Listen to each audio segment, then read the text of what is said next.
This one's for real, right? Yes. This is the real one. I hope so. All right. We'll see how this comes out. This is a test. Test.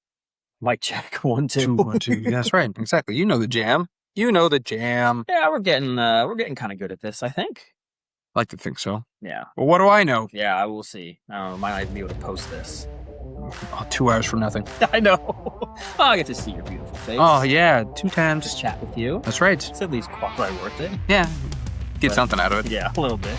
What's up, everybody? Thanks for tuning in to another episode of the Undrafted and Overconfident podcast on a Wednesday, July 22nd, 2026. I'm Jason Semko. With me, Brandon Bigo Gordon. We're back, man. We're back to the usual. We had our special guest last week. Yep. Great turnout. We'll talk about it a little bit more. But yeah, we're back. We're back to it, man. How you feeling? I'm okay. I feel naked. Ooh. I think you might as well. Yeah. As you guys have made I always feel naked. I'd like to see it. Well, it was easy there. But we are, if you're watching us on YouTube right now, we don't have headphones on. No cans. So, or maybe you're not going to see this on YouTube. And you have no cans. It's not terrible. I don't know. Or you just don't watch us. But we're trying something new. Yeah. We're seeing how this goes. We don't want to hide our beautiful ears. These are worth price of admission. Plus, you want to see our beautiful hats in their full glory. Of course. With the cans on. Yeah. Love the new look, my friend. You got the lime green. Is it lime green? It's lime green. Electric green. Electric green. All right. And you got the little, the filigree or whatever it is on the rim. I like it. Yeah, man. The rocking the squirrels. Got your nice frog. I do. I love my Fredericksburg Frogs hat. It's one of my favorites. We'll continue this. You got a few more coming, don't you? I got one more coming. I'm excited about it. I was hoping it was here for this episode. Yeah. Because I think it's a gem. Okay. But that's okay. You'll save it for next one. Until the next one. That's right. And we're gearing up very closely to a few more special episodes coming up. Are. Yeah. So we'll kind of get those closer to that timeline. Exactly. But for now, you guys are stuck with the old tried and true. Yep. The usual suspects. We'll go over a few things. We're going to do the weekend talk. We got to talk about the end of the World Cup. Yes, we do. And then we've got some interesting, maybe a little curveball. A few topics that people wouldn't expect us to talk about. We've held it off for a little while, but I feel like we've got some things we can chat about. It's about time. It is. Yes. We don't shy away from topics. No. If anything, we just don't have enough time. That's really the truth behind it. I mean, we can't make this a 4-hour show. Maybe we could. We could. Yes. It'd be easy. And no one would listen. No. I mean, if you could segment like how long they say, and they dropped right here. Yes. Like at the hour and a half. I would mark. love to see that. Yes. And this is where you lost them. But yeah, how was the weekend, man? The weekend I feel like it was a blur. Not much really going on. We did our 3 Ps. Okay. I did lightly play a little pickleball. Mm-hmm. If they kind of needed somebody and warned that I couldn't really do but so much moving. But it was fun. It was good to get out there. I hung out with some people, talked to them that I don't usually talk to because we're playing or something. So I met some people. Mm-hmm. Watched my wife play. She's getting so much better. So I'm super happy that she's getting better and she's enjoying it. And then, pool and Publix, man. And then before I knew it, it was like time to get ready for work on Sunday. There you go. Weekends are just a finite resource. You don't get a lot of time with it. The time just goes by way too fast. And it's like with kids, it's like it always feels like, what did I do this weekend? Because it's like there's always stuff for them. Yeah. Where's the stuff for Bigo? Never. It's always like the weekend. You know why the weekend went by fast? Is because I had a bunch of kid crap that I had to do. Yeah. And that's why. But no, I mean, the weekend was okay. We had some friends coming in from out of town. So they got to go hang out. We did. It's a weekly thing. I went to Belle Island. We just like going to Belle Island. Oh, okay. A little hiking, a little sweat, a little swag. There's also especially as the kids kind of get older, there are so many different trails with different lengths that you can take. So it's not one of those where they'll like graduate out of it and won't want to do it. You'll just ramp it up a little bit further. Yeah, exactly. But yeah, week was kind of dull for me. I mean, I'll be honest with you. We watched a scary movie though. Obsession. Did you watch Have you seen Obsession? Not a scary movie. I know you're not as scary. That kind of you'll like it.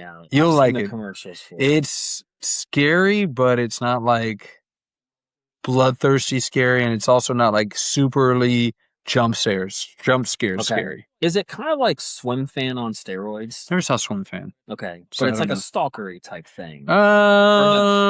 It's more like a possession, like there's a person's like possessed, Oh, okay. like type dealy, Okay. but it's like wrapped around the. I mean, I'm not gonna go over, it, but it's available on the Peacock Okay. now, I did. Oh, free streaming. So you should give it a go. I don't think you'll. I even got the missus to watch it, and she hates scary movies, and she's like, I liked it, but I won't watch it again. okay. My wife likes scary movies, so maybe that'll be. There you go. I think you guys are like it. Obsession Okay. gets the big old stamp of I approval. like that. You do know a little bit about. I am the movie guru. That's my way of sneaking in movie talk since we haven't. Go ahead. I I got know. an itch July to is scratch. Yep. Odyssey came out. Hearing Good great things about that. reviews. Of course, it's a Made a freaking lot of epic. money. It's going to. It already has. I know. It's like 125 in like previews or something like that. 125 milli in previews. It's because Matt Damon's the Matt greatest Damon. actor. Yeah, right. You're out of here. Rounders, Born Identity. I love the Rounders is your first Matt Damon movie. He's been in all the Ocean movies. Yeah, but he's with Born Identity, like all the Born movies. I said that second. Second. You freaking Rounders. Rounders is a good movie. It is. It's But- a little corny, you know, Little bit. when you get into the poker game, like, and you really start playing poker and you see that, you're kind of like, man, these are really kind of corny, like, in Situations. Yeah. but it is a good movie. Because Yeah. Matt Damon makes it good. And, we had Matt Damon's doppelganger on our show last week. Yes, we did. Seabear. Yeah. We had a Seabear shout out. So great first episode, first guest that we had. I think we handled it pretty well I think with so. all the ups and downs and Yes. sideways turns. I think Seabear took it on the chin when we cut his whole side story. Did he reach out to you? He gave me the crying face emoji. I think that was like, he was like, you guys cut us. I was like, what? No way. It's like, man, Jason, how did you get it down? Like this episode. Oh man, I had to hold my laughter so much when he texted that. I was like, yeah, just Magic Man over here. No, but we made it all work because he got his own private episode, a little sidebar, I love how the title you gave it, the Fighting Cock Story Time. We were considering making that kind of a consistent, not every week. No, not every week. But maybe a nice little subsection. Our angel investor recommended that when we start really beefing up the reviews, we take those stories and we put them on Patreon. It's like you want to hear the stories behind the peeps, Yeah. you got to pay extra, That's not a bad idea. right? He does have some good ideas. Every once in a while. Yeah. Don't give him too much credit. I want to be fair because Okay. I rag on him probably too much. More than anybody. More than anybody. So when he's right, I want to give it. Okay, all right. But well, what do you think? Should we be doing more of these guest spots, more of the story times? We definitely could. I definitely think at the very least, I think one of the reasons why Seabear was on, the main reason was we want to throw out there that if you win the belt in our fantasy Fighting Cock Sports League, One of the fantasy trifectas. you are guaranteed the option Guaranteed to come on. All right. You don't have to take the invite. Who's not going to take the invite? Everyone's going to take that invite. You never know. The pressure could get to them. Yeah, some people aren't made for radio or camera work. Looking at UDW. Your friends are made for the. Well, yeah. He's got a face for radio. Yes. Now he's definitely just going to want to come. Oh, yeah, absolutely. He's got to set the record straight. But yeah, no, I think we can have a wonderful segment where we can kind of have a back and forth. I love the fact that, since Seabear listened, he had a few retractions that he wanted to make, and not retractions, but he wanted to He called them big beefs. Big beefs. He has some big beefs. But then also, yeah, if there's just some story that you want the audience to know that involves a lot of our friends, I think it worked out perfectly. I would say the argument is that you can only have a beef with something where you're like one of the main players in the story. Okay. I don't want a side person to be like, hey, no, you weren't the main. Okay. I think that you have to. Seabear was the main, and I guess the food challenge, he was one of the mains. He was. Punch Around the World, he was one of the mains. But I don't need Seabear, chiming in on a story about that he's heard. Yes. Yeah, like rumor mill style stuff. Okay. I agree with that. And I also agree that, it's like the belt champ guarantees you a spot. But I also think that maybe we allow our friends to plead their cases in unique situations. Okay. Now, that doesn't necessarily mean we're going to agree to it. No. And sorry for those of you that don't know our backstories. You're not going to be able to reach out to Semco on the DMs and be like, I want to come on. We're not just going to let any Joe Schmo come on here. You got to earn your stripes. Yes. You got to be part of the Fighting Cock crew. I don't even know if we have the details. I wonder if people are just randomly looking at it and say, what the hell's Fighting Cock?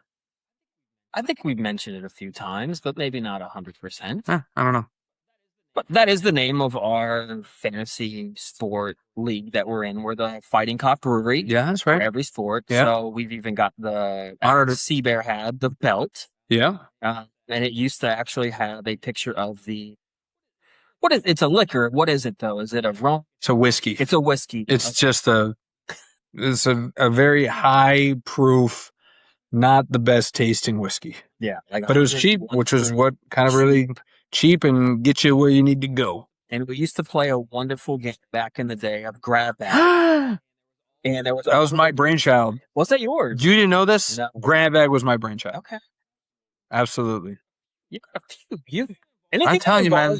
Alcohol, liquor, you've got ideas. Yeah, it's like $1 million ideas. Grab bag. Love grab bag.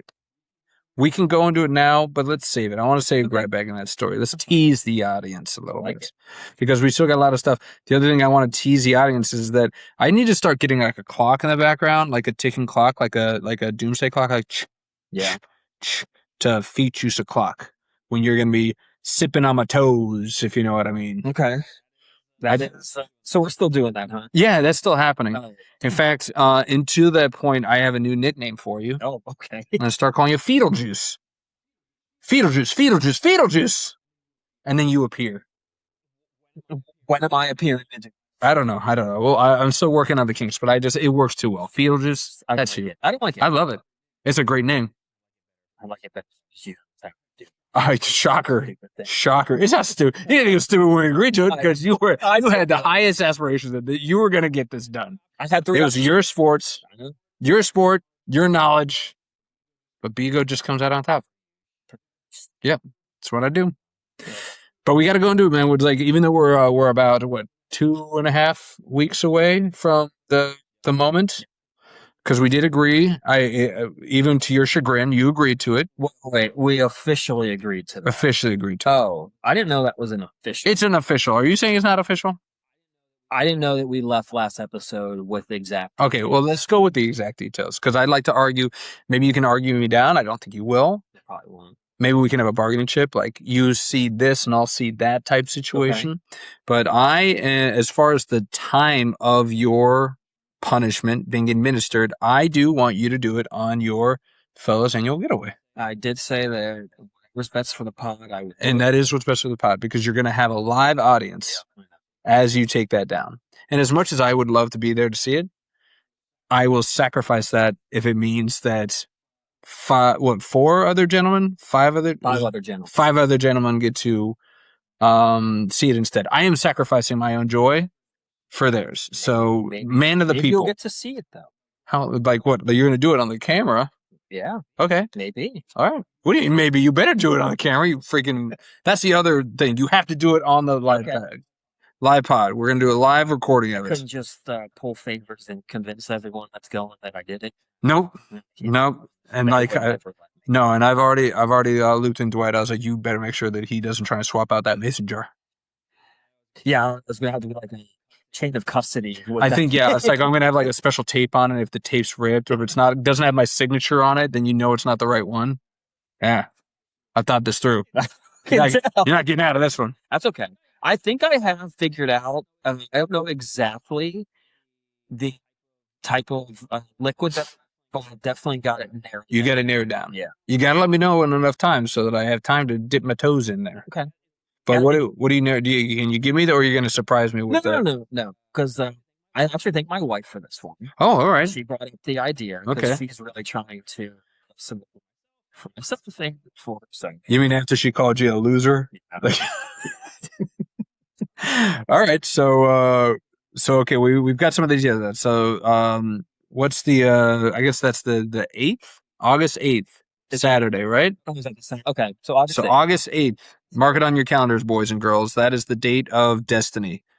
Of The feet juice. Yes, of the fetal juice. We do have to argue. Okay, first I'll get into what I'm about to choose. Okay, I think I've yeah. got three. I'm debating between three. Oh, okay. But I think one thing in common with all of them is they're dark, so I wouldn't be able to see anything. Okay. And they're very pungent. Pungent. And are gonna, I think, kind of mask a lot. Also, I feel like they could kind of kill some stuff that's on it. Oh, I'm geez. not saying it's gonna be like dirty, but Yeah. You again, there's so little faith. I got the grimiest feet in the world, man. I keep these things pristine. doesn't. Pristine. For socks that get dirty. Like it's just feet are. You're overthinking it. Yeah. Don't think about it too much. You're only going to like psych yourself out. But I want to hear the three. What are the three that you've narrowed it down to? It's like it's good between some prune juice. That was my one seed. I was like, if it were me, I can tell you this now, prune juice would have been it. Yeah. I think that would have been my number one. Prune juice. Tart cherry juice. Ooh, okay.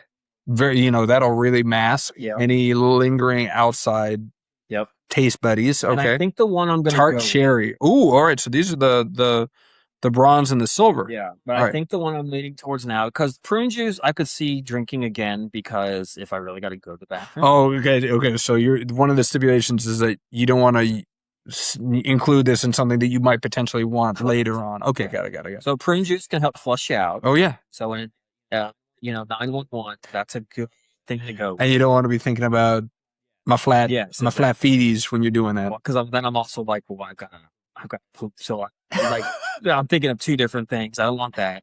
The tart cherry, it does have some good like anti-inflammatory stuff. Yeah. But I think I'm leaning towards pomegranate juice. Pomegranate juice. I hate pomegranate. Okay. I'm not even a fan of pomegranates themselves. Pomegranate juice. And that's got a lot of good antioxidants. It does. So it might end up kind of killing a lot. Or counteracting, at least. A little counteraction there. Okay. A little bit. I can appreciate that. So I don't see myself ever wanting to drink it again. All right. And I think it might help. So I think that's what I'm leaning towards. Okay. So we're going with pomegranate juice. Well, probably. All right. I got a size 12 foot, so you got to get a lot of pomegranate juice. You need to get like it's going to be cheap. The wholesale thing. That's the first thing my wife said. She's like, none of these are going to be cheap. I was like, I don't care. Yeah, you're not getting like Capri Suns. Like you can get like 5 for $1. Yeah, you're good. It's going to be a little bit more pricey, but it's worth the cost of your sanity. Yes. Absolutely. All right. But I really do have to. We've got to pin down how long your feet are going to be in that. Okay. Okay. Because I'm not we left it last with what I thought was just some notes, but apparently the date was set. And I don't know, you were talking about every chance you get, you're going to stick your feet in the thing. So that ain't happening. Okay. You were calling it right there. All right. Well, let's let the bargaining begin. Okay. What are you hoping is, and let's be reasonable, right? I'm not dipping my toes in there for 30 seconds. It's got to be longer than that. 10 minutes. I was thinking more like an hour. 45 minutes. Oh, man, I was going to stick with 30. Yeah, 45 minutes is great. Let's do that.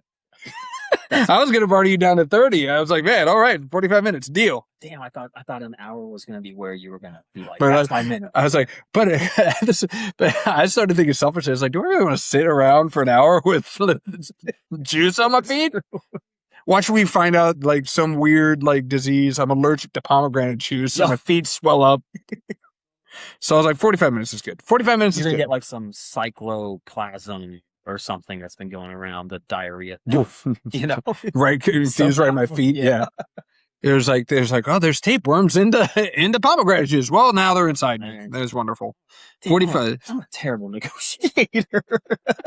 Well, I hit it for an hour and then you're supposed to be, you go 15 and then I go 45 and then you go 30 and then I go, but you gave me 45. I played it wrong. It's all right. Well, I threw you out because you thought that my endpoint was going to be an hour. And you didn't realize I was a generous man and I'm a reasonable man. And I wasn't going to kill you. As you've gotten older, you have gotten like slightly nicer. I'm a little bit nicer. I don't want to think that I'm too nice. No, you're not.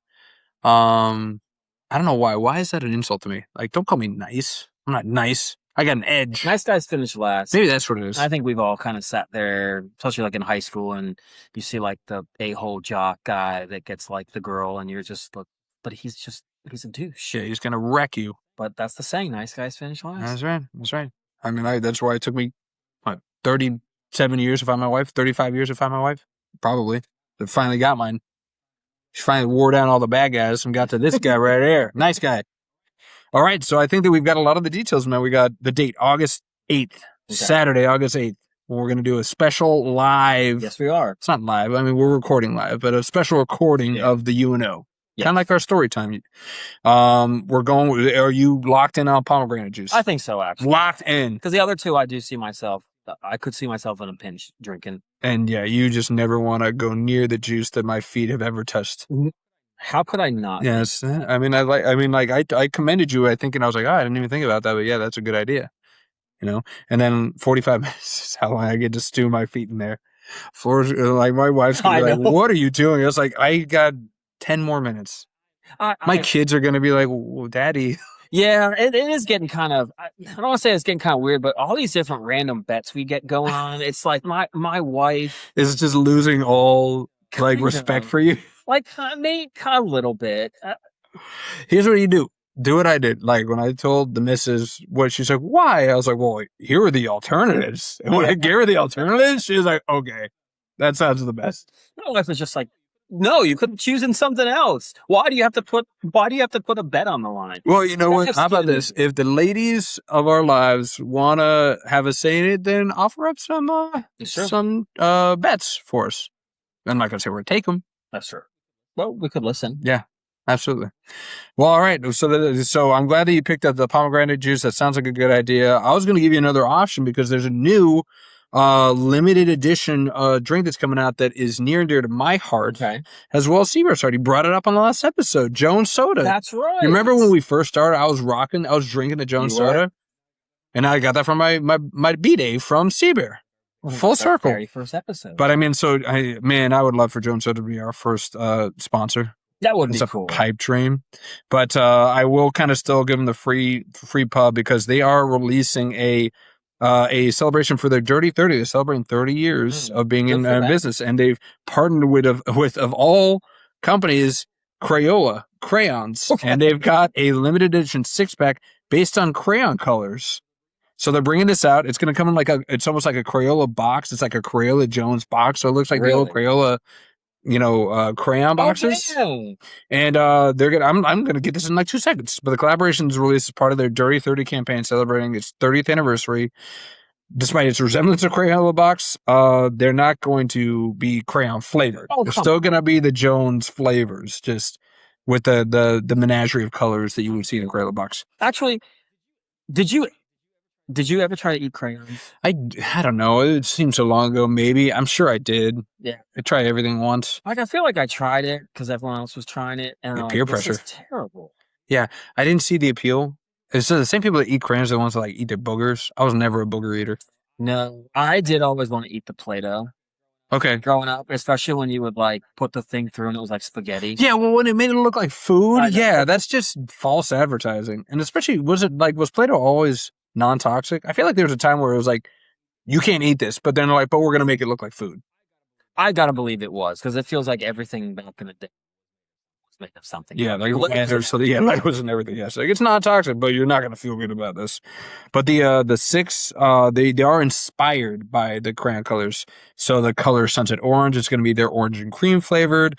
The Dandelion color is going to be their pineapple cream. Ooh. Right? See, I'm getting you on board. I like that. The Granny Smith apple color is going to be just their green apple flavor. Okay. Then they have the Robin's Egg blue color is going to be their berry lemonade. That sounds good. Delicious. And then their Razzle Dazzle rose color is going to be Foo Berry. Foo Berry was the knockoff of my red, which is strawberry lime. I'm a little insulted that my Ranger color is not in this, but I digress. You can take. It's not about me. Foo Berry is close to the red, but it's not. Foo Berry.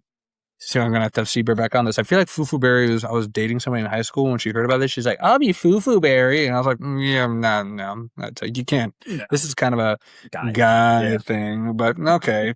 Girl Jones Ranger. I was like, it's the 21st century. I don't know. I mean, they were a girl Power Ranger, right? That's true. It's very true. Yeah, but it threw me when I read this part. I thought they were talking when they said Dirty 30. I was like, oh, is there gonna be like dirty sodas? You know what dirty sodas are? I don't. Wait, no, is it do they put alcohol in it? No, they don't put alcohol in it. Let's go, sir. I mean, I put alcohol in it, but that's just me. That's I don't the know. Bigo dirty. Don't they call that like a, what do they call it? This, It's like spiked. oh, It's spiked. not dirty. Okay, sorry. So this is like a new thing, and I don't know if it's like something where like Starbucks is really just taking over everything else. Of course. But it's like dirty sodas are mixing like traditional like sodas like Coke and Dr. Pepper and Sprite Okay. with like creamers, like coffee creamers. Oh. So there's like an original one that's like the original one is like apparently, of course, it's Diet Coke because but I don't know because Diet Coke just seems like perfect for this. It's Diet Coke, coconut syrup, lime juice, and half and half. You put half and half in the Diet Coke. That sounds weird to me. It sounds like a non-alcoholic Yeah. White Russian. You know, my wife has gotten into those. Has she? She'll go to like, especially like TJ Maxx or Home Goods. They'll have all these just flavorings, and it'll be like a peach mango. Yeah, and she'll yeah. get like a Sprite, put some lime in there, and then dabble in like the peach mango or like the raspberry, and it like makes a great concoction. I think people also use those for like if you have like those like that like Ninja Creamy, and you're gonna make like maybe not even ice cream, but you want to do like an Italian ice, or you want to do like a gelato type thing. You put those things in. I don't even know what a Ninja Creamy is. Like the Ninja blender. Yeah, but they have this thing. We got it, and then all of a sudden, my wife is like on a huge like diet kick. Oh. But it literally can make like 9 different types of like ice cream. Ooh. Like just it like makes it right there for you within like 20 minutes. I'll tell you while she's on this cruise, send that Bigo's way. I'll take care of that thing. Yeah, it's pretty good. That sounds good. Ice cream. Yum, yum, yum. They have like a dirty Dr. Pepper. This one sounds up my alley. Even though I'm not a huge coconut fan, it's Dr. Pepper, coconut syrup and creamer. Okay. I'm a fan of the DP. I am too. I love me some DP. I bet you do. What's that supposed to mean? Man. Kids show. We're doing a kid show here, man. What? Dr. Pepper, coconut syrup and creamer. That sounds good. And then there's the Beach Babe, which is Mountain Dew, raspberry syrup, peach syrup, and vanilla cream. That does sound good. Yum, yum, yum, yum, yum. But like it's exploded this like dirty soda thing. Like you see even like in the 12 packs, they'll have like the dirty versions of it coming from like the soda companies. Really? Like fast food places like McDonald's is in on it, Sonic is in on it, all sorts of stuff. It's like blown up. I feel like Sonic maybe almost kind of started that with the whole lime thing. Maybe. Switching things up and But they're not putting creamer in it. I feel like the big thing that makes it like a dirty soda is putting that creamer in it. And I don't know. I'm still kind of wary of it. Putting milk in a soda, that sounds kind of flighty for me. I don't know. I don't know if I could do that. Is it specifically a milk-based creamer? Or is it just like I don't know. I guess you could do like a soy-based creamer. Yeah. If you like that. There's nothing wrong with soy. It's not gonna, boost up that estrogen you got there. You're gonna have to. I'll do that if I also take a shot of testosterone in my other. Oh, there you go. Yeah. Got to equal it out. Okay. Got to balance it out. Have you had your tea tested? Now that we're I hitting have 40, actually. how you doing? I'm like right Average? around the normal Okay. average range. I'm fearful because I feel like I've got a lot of testosterone, and then I'm going to go in there and be like, "You're practically menopausing right now," and I'm like, "What the hell? Jesus!" Let's ask you this: When you're because you What do you? Yeah. you've been looking good, Thank you. which is part of me makes me think that you are fine with testosterone. But do you feel like you're getting gains? Yeah, I do, but I don't know. Like you get to a point, even when you're lifting, you get to a point where you feel like you're just like plateauing. You can't get any further. Oh, but that's not true. So I had to take a break because I had my taken care of. Yeah. So I took like a week off, and I forgot it's like when you do that, you like give your body enough time to rest. Really, right? I PR'd. I did. I put 10 on the 225. I put up 10, 225. I got some work to do. Never again. I was like, okay, and that was on my 4th set. I was like, okay, I'll put 225 on. Oh, damn. And Yeah, I think your tea's fine. Okay, cool. But it's always worth getting. My tea's fine. I know my D's fine. That's what my wife says. Wait, whoa, all right. So, but I'm sorry, they don't know what that means. DPD. We're all doing all that. It's like the worst version of Sesame Street ever. D stands for don't answer that. I know Dub stands for World Cup. Yeah. Let's move on to the World Cup, man. It is officially done skis. That can be the D right there. It had a little less fanfare, and I told you this beforehand. I was really hoping we each had a team in the finals so that we could see this FeetleJuice come to the final stop. But sadly, there's no stop in Bigo, and we had a Spain Argentina. My 1 and my 2, and it was it was kind of what we predicted. I was listening to our record, the previous one, and we both had kind of the same mindset. I referenced, I was like, I could see Spain going up 1-0 and seeing if Argentina can do it. You talked a lot about the possession style of things that Spain was going to do, and you didn't know if it was enough that Argentina could kind of supplant that, and that kind of came into fruition. We're kind of soothsayers when it comes to river. We did watch almost every single game in this World There Cup. you go. So yeah. Man, I went from 0 to 60 on my knowledge. I'm so happy for you. It'll happen to you. Don't get too excited because it's going to go dormant for another 3.5 years, and then it'll pop back up in 4 years. While we're still doing this on our 5-year anniversary. Oh, how fun would that be? Yeah, we got to do something big. Yes. Do it in Greece. Leave the wives at home. Yeah. Just a boys' trip to Greece. Oh, boy. The Santorini at sunset, delicious. But no, so the World Cup ended, 1-0. Obviously, Spain just kind of showed what Spain does, and they really just kind of, controlled. They did every aspect of that game. I mean, from shots on goal, Spain had 11. Argentina, zippy. 0 until like 100, the 120th minute. Yeah, unbelievable. I mean, shout out to the Argentinian goalie, man, because he had 11 saves. He was doing everything he could to keep him in that game. But, I mean, the touches, the passes, like Spain had a defender on their team, Pau Cubarsí. He had 126 accurate passes in that game. 126. Yeah. That's insane. That means that Argentina was just letting them dictate play the whole entire time. It really just backing up and letting those defenders just pass it back and forth, trying to open something up. Yeah. So what do you think about the game? Awful. Terrible game. It was awful.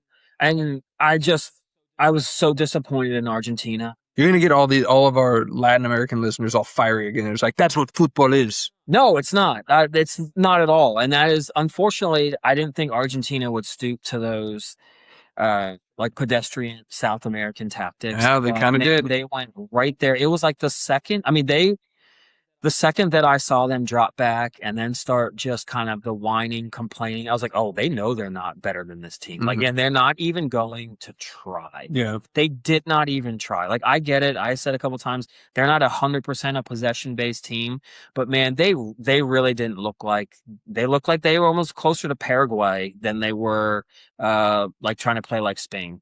Yeah. Yeah, I couldn't believe it. I was stunned that they just gave up almost that quickly. I mean, they had about I was looking at the final stats, and the penalties, they were pretty equal, but Argentina had 5 yellows, obviously the 1 red. Yeah. When they went down to 10 guys, it was a shame because you wonder if they had 11, if they could have been the cardiac kids that we had seen. But we'll never know. Nope. We'll never know because, again, they went kind of chippy. Yep. And they just kind of started to kind of feel it.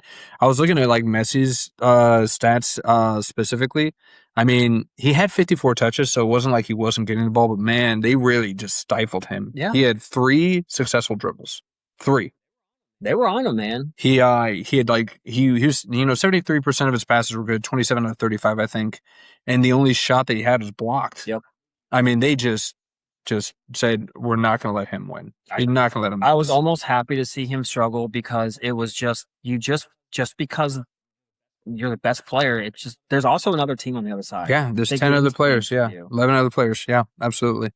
So, I was kind of the same way. It was kind of a letdown after some of the amazing games that we've seen all tournament that was the last one. Exactly. And it also is hard. It was hard because I know you said you were probably going to sit it out. I watched the third place game.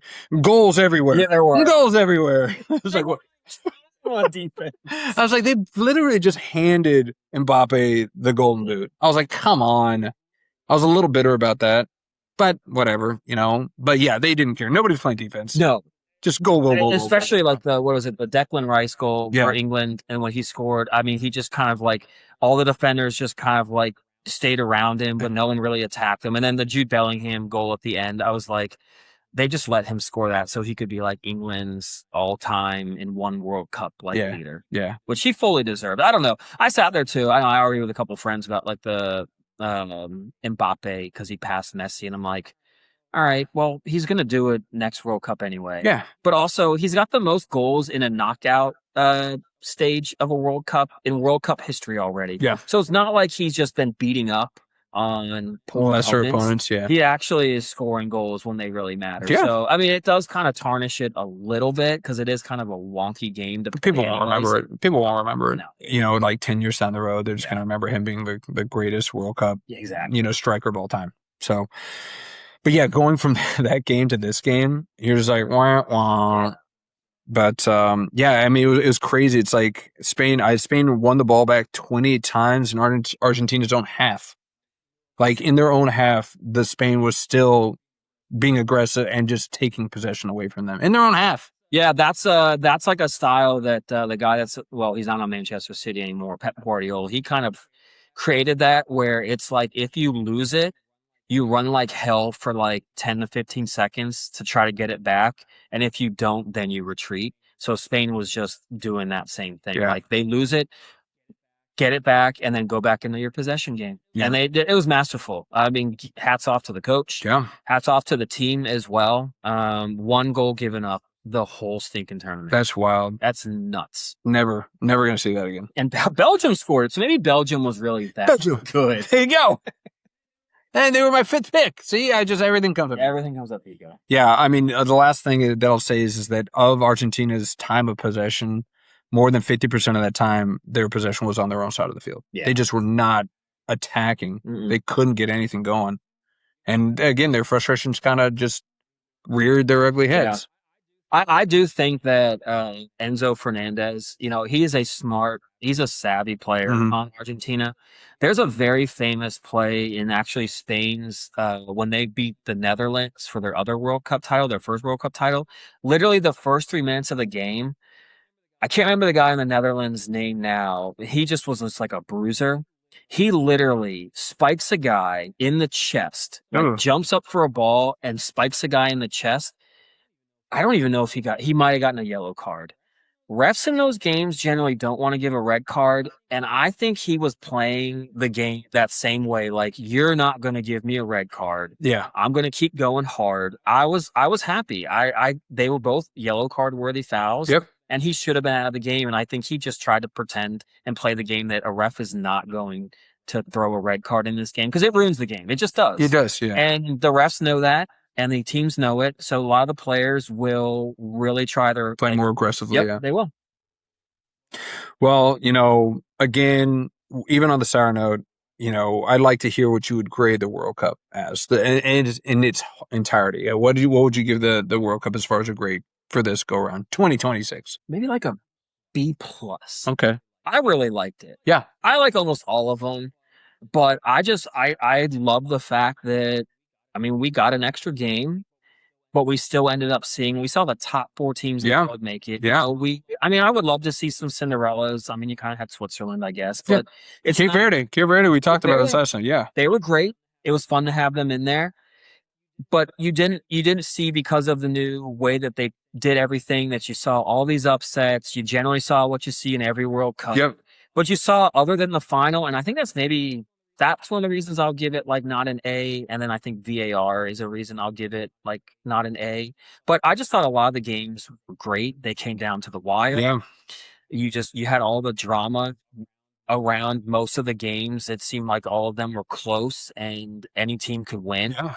And I think the gameplay was, this is my opinion because I don't think a lot agree. I think with things like the hydration break, combined with the refs not putting up with the wasting time antics, I think in between those hydration breaks, you saw back and forth, good soccer. I think I mentioned last episode, the refs, maybe I didn't, they stopped calling a lot of fouls that typically just get called. Like, hey, I didn't say, but it's like you've got the big bad defender that's able to like hold Erling Haaland up, push him around, move that behemoth around, not let him go anywhere. But then all of a sudden, when the ball is played and he outruns it to like almost to the end line, tries to shield it, and the other guy that's half his size gives him a touch, he falls over. The ref almost always calls that for a foul. This World Cup, nope.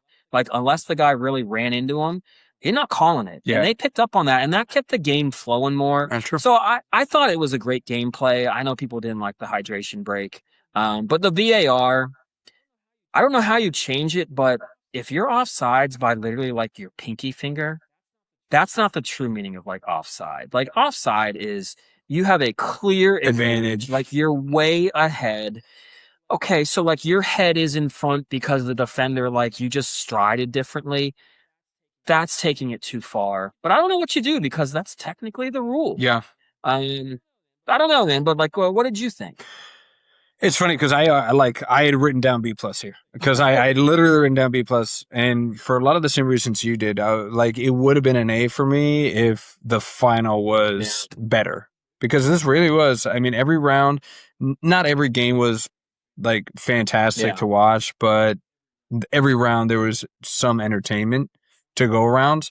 But I might have to go down to B because again, like I didn't factor in the VAR like you did, and I do think that kind of just you know I had some disagreements, some qualms with some of their Paraguay Germany my game. Paraguay Germany game, yes, and I know you did too. We also had the discussion about how far back can you review, Yep, that too. and I think that's the one thing that they could fix is that okay, like you can only go back X amount of They time. could do like a certain number of seconds. It's like you got 15 seconds, like or maybe even that's too much, maybe 10 seconds. It's like you can review that far back. And that's about it. You can't go 5 minutes back and be like, oh, wait, no, this happened over Yeah, here. And it wasn't even like, part of the play. I know that the one that was argued, it was kind of part of the play, and you could argue both sides. But yeah, I mean, I think that that's one way they could kind of correct that. But VAR, it's kind of like instant replay with like the NFL, right? It's like the challenges, like people have issues with that all the yeah, time. Even when you watch it, there can be some arguments on both sides, so it's not going to be a perfect science. But the problem with it's not like they could pull VAR away now because really just technology is just so good and we can watch replays in instantaneous review. And if they don't take that into effect, then after the game, it's going to be complaints of exactly. like they should have called this and they should call this and they should we have the tools and they should have come back and review. So it's like you're damned if you do, damned if you don't. Yep. It's either they're gonna be like, oh, well, that VAR shouldn't have been called because it was so nitpicky. But then if it doesn't get called and it doesn't get reviewed and we see it on replay for like 2 days after the game, it's like they got robbed. This is that. You're screwed either way. So I don't know. I'm kind of in your camp of like I don't know how you could kind of fix VAR, but yeah, I give it. I'm gonna stick with my B plus because I mean, I was digging it, and I'm not a huge soccer guy. I know. So if I'm not a huge soccer guy, I'd say it's pretty good if I was I into it was for the most part. amazed. You, our friends, Yeah. into these games, everyone was getting, and it was rightly so. They had 3 games in one day. I'd say 2 of the 3 were entertaining. Yes, Really good worth a games. watch. Yep. Absolutely, man. Well, it has this. So have you? Did this scratch the itch for another 3.5 years? Or are you in the camp of I want this every 2 years? It would be fun every 2 years, but I think that's what makes it great is it's every 4. Yeah. I don't want it to be like a watered down event to where if it just continues to happen, you just don't remember the champions quite as well because you just continually have them. Yeah. And I actually do really like because they break it up, in between the World Cup, they'll do the Yep. games, and South America will have theirs, and we have ours with Canada and like Mexico, and Central America. I mean, so those are really fun because those are big tournaments. So yeah, you get like you get a well, I'm sure FIFA's going to do something different because you kind of get a year where there's nothing in there. But they do try to create some of these dumb Sure. other international tournaments. But I wouldn't want to change it. I think every 4 years is enough, especially now when you've got guys that are able to play in 5, 6 of these things. Yeah. I think it just makes it that much more special. And it's not easy to get international play going. So to take the time to get these guys up and running and managers, I could easily see FIFA though trying to do it every. It's money, it's like, we're gonna get more money if we do this. The reason, like, one reason, I mean, I can see a lot of those arguments. The other reason that I wouldn't want it more frequently is that the idea of it being every 4 years, kind of like the same thing with the Olympics, right? It's like there's more likely going to be a talent change. It's like, you might have, like, if we did it, let's say we did it every year, every 2 years, the likelihood of Spain repeating 2 or 3 years in a row, very likely. Very likely, but 4 years down the road, players age out. Yep. New players come in. Maybe new players in other emerging countries come in. It's a changing of the guard, and you're like, it could completely change how well they play and who might be the top dog and who. If you do it every year, you know, there's still the Lamine Yamals and there's still the Mbappes, and it's like, okay, it's always going to be France, Spain. It's always going to be this, and we're not going to see it that much. And it's a wear. I mean, like, World Cup's a wear, man, and it runs people down. Yep. And you saw it even with the best teams. Like, France looked unstoppable in those first 3 games. Then they took on Paraguay. Looked like they lost a step. Morocco beat them up a little bit more. And I think by the time they met Spain, they were beaten up. I think you're right. You made a great point in the last episode that Spain did a great job of rotating their players in, keeping them fresh. And yeah, France just definitely looked tired. Yeah. So if they even compounded that by like, okay, we're going to do it every year or every 2 years, it's like, oh, you'll probably see some talent to sit it out. They're like, it doesn't mean as much to them. I don't think they'd ever sit it out. The World Cup is too big. Okay. But I would definitely see guys then, because I'm sure they would still want to do like the Euros. The guys might sit that out. The Euros. And then that would make those less important. Yeah. Which FIFA could care less about because they want the World Cup. Yeah, exactly. Over that. So yeah, if you want to do the Euros, go ahead. But plus they'd probably just bank on the fans, like make, I mean, Christian Pulisic got torn down because he sat out, I don't know, what's it called, like the Gold Cup or something? The Gold Cup. Some just really pedestrian international tournament that was just on because you got to have some tournament. And he sat it out, and he got crushed by everyone for doesn't have the desire to play for his country. And the guy's like, dude, I'm tired. I need a break. Crushing Christian Pulisic is turned into an American pastime. It really is. Yes, it's our favorite thing to do. Best thing since sliced bread. Yes, just bashing Christian. Well, okay, so what about if we didn't, reduce the distance of time? What about they then pulling a March Madness and expanding the group to like 64 teams? That I'd rather see us do it 2 years than expanding. Expanding is only going to make it worse. Yeah. Because you're really going to have some teams that I guess every third place team in a 4-team group gets. They all get in, yeah. So third place doesn't matter. Bronze gets you in. Some of these third place teams just didn't need to be in those games. Bosnia and Herzegovina, you're a good team, but you just shouldn't have been in a knockout round. Like, you just weren't a team that really had a chance at making it. I mean, no offense, Cape Verde. Like, the story was great. You didn't have a chance at winning the World Cup. And now you're going to add in, 16 more teams that couldn't even qualify to bring them in. And what makes it worse is, I could argue that letting some more teams from Europe, maybe. Italy didn't make it into the World Cup. Yeah, that's wild. It's wild. But you're also then going to have more teams from Asia. I mean, it's what country of that's going to get in? They didn't even perform that well to begin with. So you're going to allow, 2 more teams from Asia in? 2 more from South America. China. Yeah, 1 billion China people. Might make it in there. Yeah, they couldn't even make it in. Now they might get in. There you go. They're that bad that they couldn't qualify. Yeah. So that waters it down way too much. The talent gap. Once again, though, you saw the same, it's 8 teams, maybe 10, that really kind of run the world when it comes to this. And they're the ones that went the farthest, right? They're the ones that went the farthest. The gap between those teams and the rest is still so extreme. 40, what we were at now, I think is fine. Yeah, I think that's about as we can get. Yeah, and the other thing you kind of talked about the gap in talent.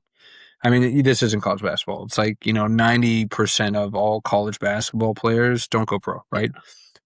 There are no pro players on some of these country teams. No offense. Whereas these other top 8, stacked.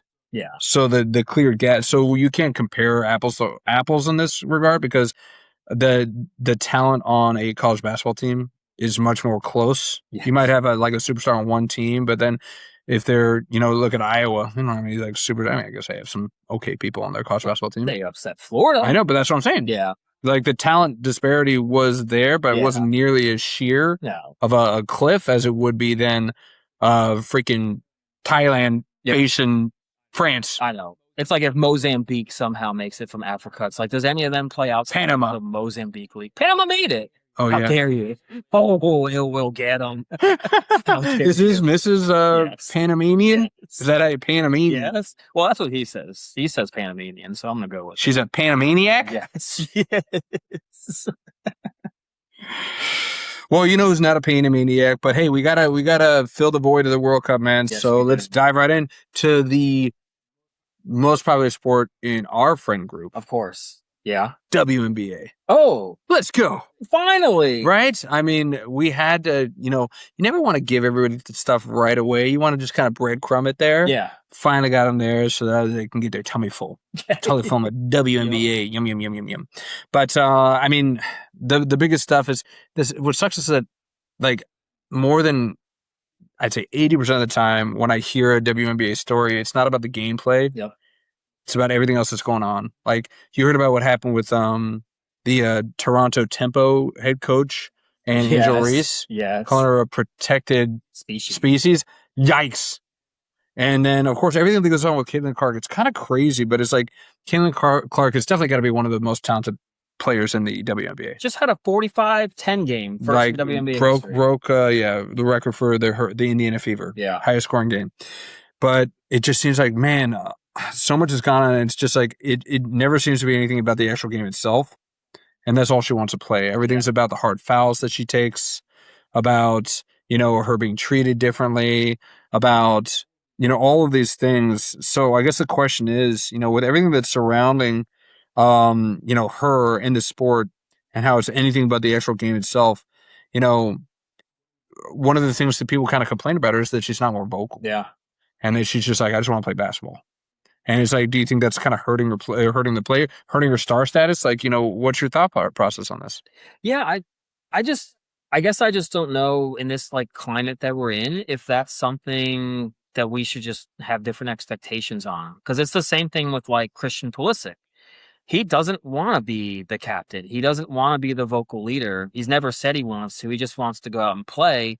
And that seems to be a problem to a lot of people. Like he's not doing enough, or Caitlin Clark's not doing enough. I mean, heck, even like the Rock is getting Dwayne Johnson, I guess he likes to go, Dwayne. is kind of gets hammered sometimes because he doesn't talk politics. Yeah. And I don't know, like if someone comes out and says, "Look, this just isn't me. This isn't my personality." Like there might be some that grow up and when they're 9, 10 years old, they want to be a global icon. And I think most kids just kind of want to play that sport and be good at it and win and set records. I don't know. I feel like if you going into it, if that's all you want to do, I think we should leave them alone. Yeah. I don't know. It's like, it kind of like, of course, my level of, like, oh, I feel for you to like professional athletes. It has a limit because you guys are still getting paid millions and millions. They are. So it's like, I don't feel too sorry for you, but man, they have to thread a needle when it comes to this type of stuff. It's like, you're not vocal enough. You're too vocal. Yeah. Like, like you remember that thing where it's like, oh, just shut up and dribble for the longest time. Yeah. It's like, okay, you don't want us to talk, but then when we don't talk enough, then all of a sudden, we don't care as much, or, we're not as invested, or we're not as engaged. Yeah. And it's like, man, it's like, where do you want me? Just like, it's towing this balance beam and just trying to stay right in the center to appease everybody. So I commend both sides. Just do what you want to do. Like, if you don't want to talk, great, don't talk. If you don't want to be a leader, fine. Just be a talent. That's fine. Yeah. But that where I have an aversion for it, and this is where I think Caitlin Clark and Christian Pulisic are different, is that if you want to be that way, you can't complain when we say, oh, you're not talking enough. You're like, good, I don't want to talk. Yeah. I don't want to do that. So yes, you can complain all you want. Have some thick skin. You're in the limelight. People are gonna talk about you. So, and I don't think Caitlin really. I think she kind of like water off a duck's back, whereas Christian seems that it really impacts on what other people think. Yeah. So it's like, I'm sorry, but you have to figure it out. Either you're gonna appease everybody, or try and appease everybody, or you're gonna stay true to yourself, and you're just gonna deal with the critics. Yeah. Yeah, I don't know. But I guess would you put it upon if you had a star in your league that kept saying that they don't really want to get involved in a lot of that? I mean, would you just constantly like pressure them to be like, we need you? Like, because obviously it's a business as well. Yeah. Yeah. So it's kind of like Caitlin Clark is in this unique situation, but it's just, if that's not your personality, I look at a guy like Rory McIlroy, right? He admitted he lost years off of his game because he spent it fighting Liv. Yeah.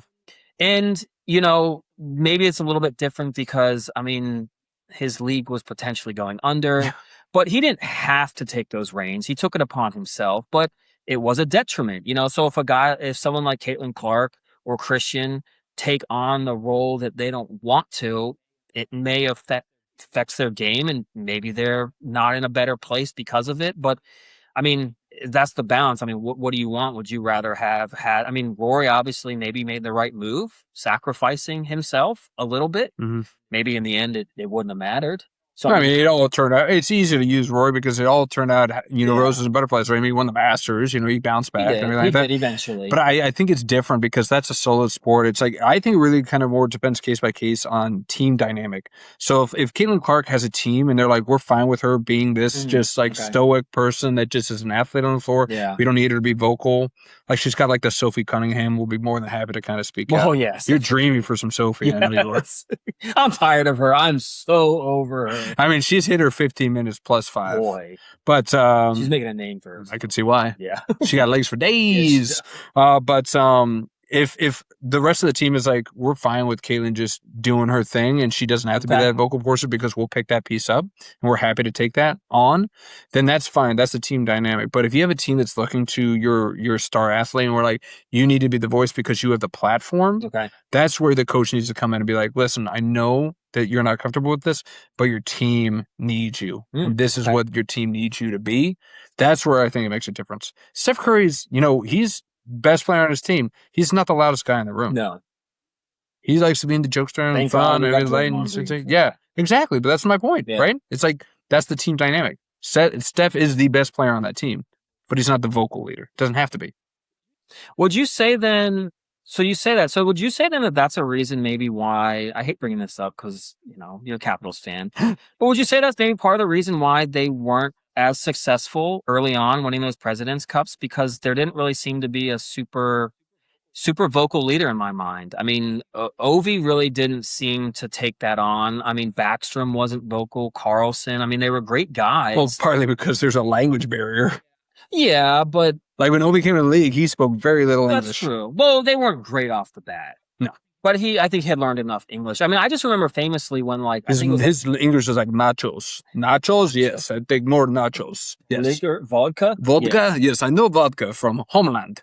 Like, I think famously, like, Jason Arnott got traded to them, and I think he, like, sat there after a loss at one game, like, towards the end of the season. It was a trade deadline move for the guy, and he'd won a couple Stanley Cups with the Dallas Stars, and he kind of sat there and just was like, are none of you guys going to say anything? Are you guys happy with the way we played? Like, he had to step up. So I guess then in that instance, like, would you just have to just sit there and like put it on? Yeah, no, absolutely. Well, that's a perfect example where it's like where like GM and the coach, that was their opportunity to kind of identify that there needed to be a vocal point and really trying to emphasize that with them. When you have a talent like, if you're using this as an example, if you have a talent like Ovi coming in, people are automatically going to consider him the alpha. They're going to be like, okay, this guy's the dog, and we're going to follow his lead because he's the alpha. So if nobody is if you don't have a vet on that team, you don't have like a Peter Bondra or an Adam Oates on that team that can be that stoic vet to this superstar, there's a vacuum. There's a vacuum, and everybody just gets sucked into Ovi's gravitational pull, and that is the coaches and the GM's job to be like, listen, man, like, you're a superstar. They are looking up to you. I know you're just in the league. I know this might not be fair. I'm not asking you to lead the team speeches, but pick people up. Okay. And then that's where the Arnett, maybe when they brought in Arnett, they should have been like, listen, we don't have a vocal leader in here. You're a vet. You've won 2 Stanley Cups. That's why you're here. Yeah. We need you to be that guy. So when he said, are you guys happy with it? You probably should have done that 2 weeks ago. Don't blame it on Arnett. No. Blame it on the coach. Yeah. Because he needs to understand the team dynamic and be like, hey, you were brought here not only for your expertise and your skill and your background in winning, but also for your voice and being that, hey, I've been here. This is what we need to do. Let's kick some ass. I mean, that is why you just see guys get traded at the deadline for the experience. Yeah. And that does all, I think, like entail that is not only have you had someone that's gone through the ups and downs and can keep it cool, but yeah, maybe they just have a bigger personality. I mean, you looked at like the Miami Heat had Udonis Haslem on the team forever. Yeah. Unnecessarily, almost some would argue, but I would argue that it worked out because he embraced what they do there, and he's a player coach practically, basically, which nothing wrong with. But yeah, I mean, I've said before, John Wall having a rookie 18-year-old be the captain of your team was just the stupidest thing. Like, cool to have on your trivia and to say, But it's like you were not set up for success, Yeah. like at all. You're putting this leadership role on an 18-year-old. Yeah, there needed to be somebody else in there that could kind of guide him. But yeah, it just kind of stinks when I feel like there's a lot of like people out there, especially like even like the analysts and all that, that just want to like hammer down on some of these athletes because they're not vocal enough. And it's just why do we put that on them? Like why do we put so much pressure on them to be a certain way? Like because like you get nitpicked regardless. Like if you don't take things serious enough and you lose, it's because you didn't come out. You don't care. Like You don't care. I remember it was I think the Giants, or the San Francisco Giants were playing like a game 7, and it wasn't against the Royals. No. It was one of their other wins. Okay. But it was like Pablo Sandoval, Hunter Pence, and Buster Posey were the only 3 hitters you had to worry about. And it was like game 7, the camera is panning in the dugout to Pablo, and he just gives like a smile and a wink to the camera. Yeah. And you're like, it's game 7. Like, be serious. Are you not in the game? Guy goes out and probably has like 2 or 3 hits, has like an RBI, like leads the offense with Hunter Pence and Buster Posey. And it's like, I always think of that because I'm like, if he faltered and went 0 for 4 with 4 strikeouts and had 2 errors, be like he wasn't taking it seriously. Yeah. But then he's in his zone, and that's how he gets himself ready. And you're like, man, look at Pablo. He did the wink. You knew it was on. You're like, yeah, come on, man. Like it's the armchair quarterbacks, right? It's like the people that have probably never played. It's us. Like, yeah. Hey, we play a little bit, and like we're giving them kind of their, a little bit of wiggle room here. But yeah, it's the people that's like, oh, you don't care. You have no idea. You have no idea where his headspace is. You have no idea what motivates him and what gets him into a space where he can perform at the top of his level. This might be his process.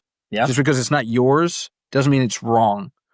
But I mean, that's again, it's the double-edged sword of being a multi-million-dollar athlete, right? It's like you got to take your lumps. You're like, I just want to play baseball. If you just want to play baseball, go play on the Savannah Bananas. That'd be fun, right? You'd have a blast. You would. You would have a blast. You'd be playing baseball every day. But no, you signed up for this because you're getting paid big old bucks. Yeah. Take your lumps. But you are obligated to do like media obligations. Yeah. So it's like it's part of they're doing that. Yes. But then it's like, to ask more, to be like, Caitlin, like you need to have a vocal stance at all these press conferences about everything. You need to come out and do some like op-ed piece in like The Athletic or something, like talking about like, the injustices you feel in the league or how you feel.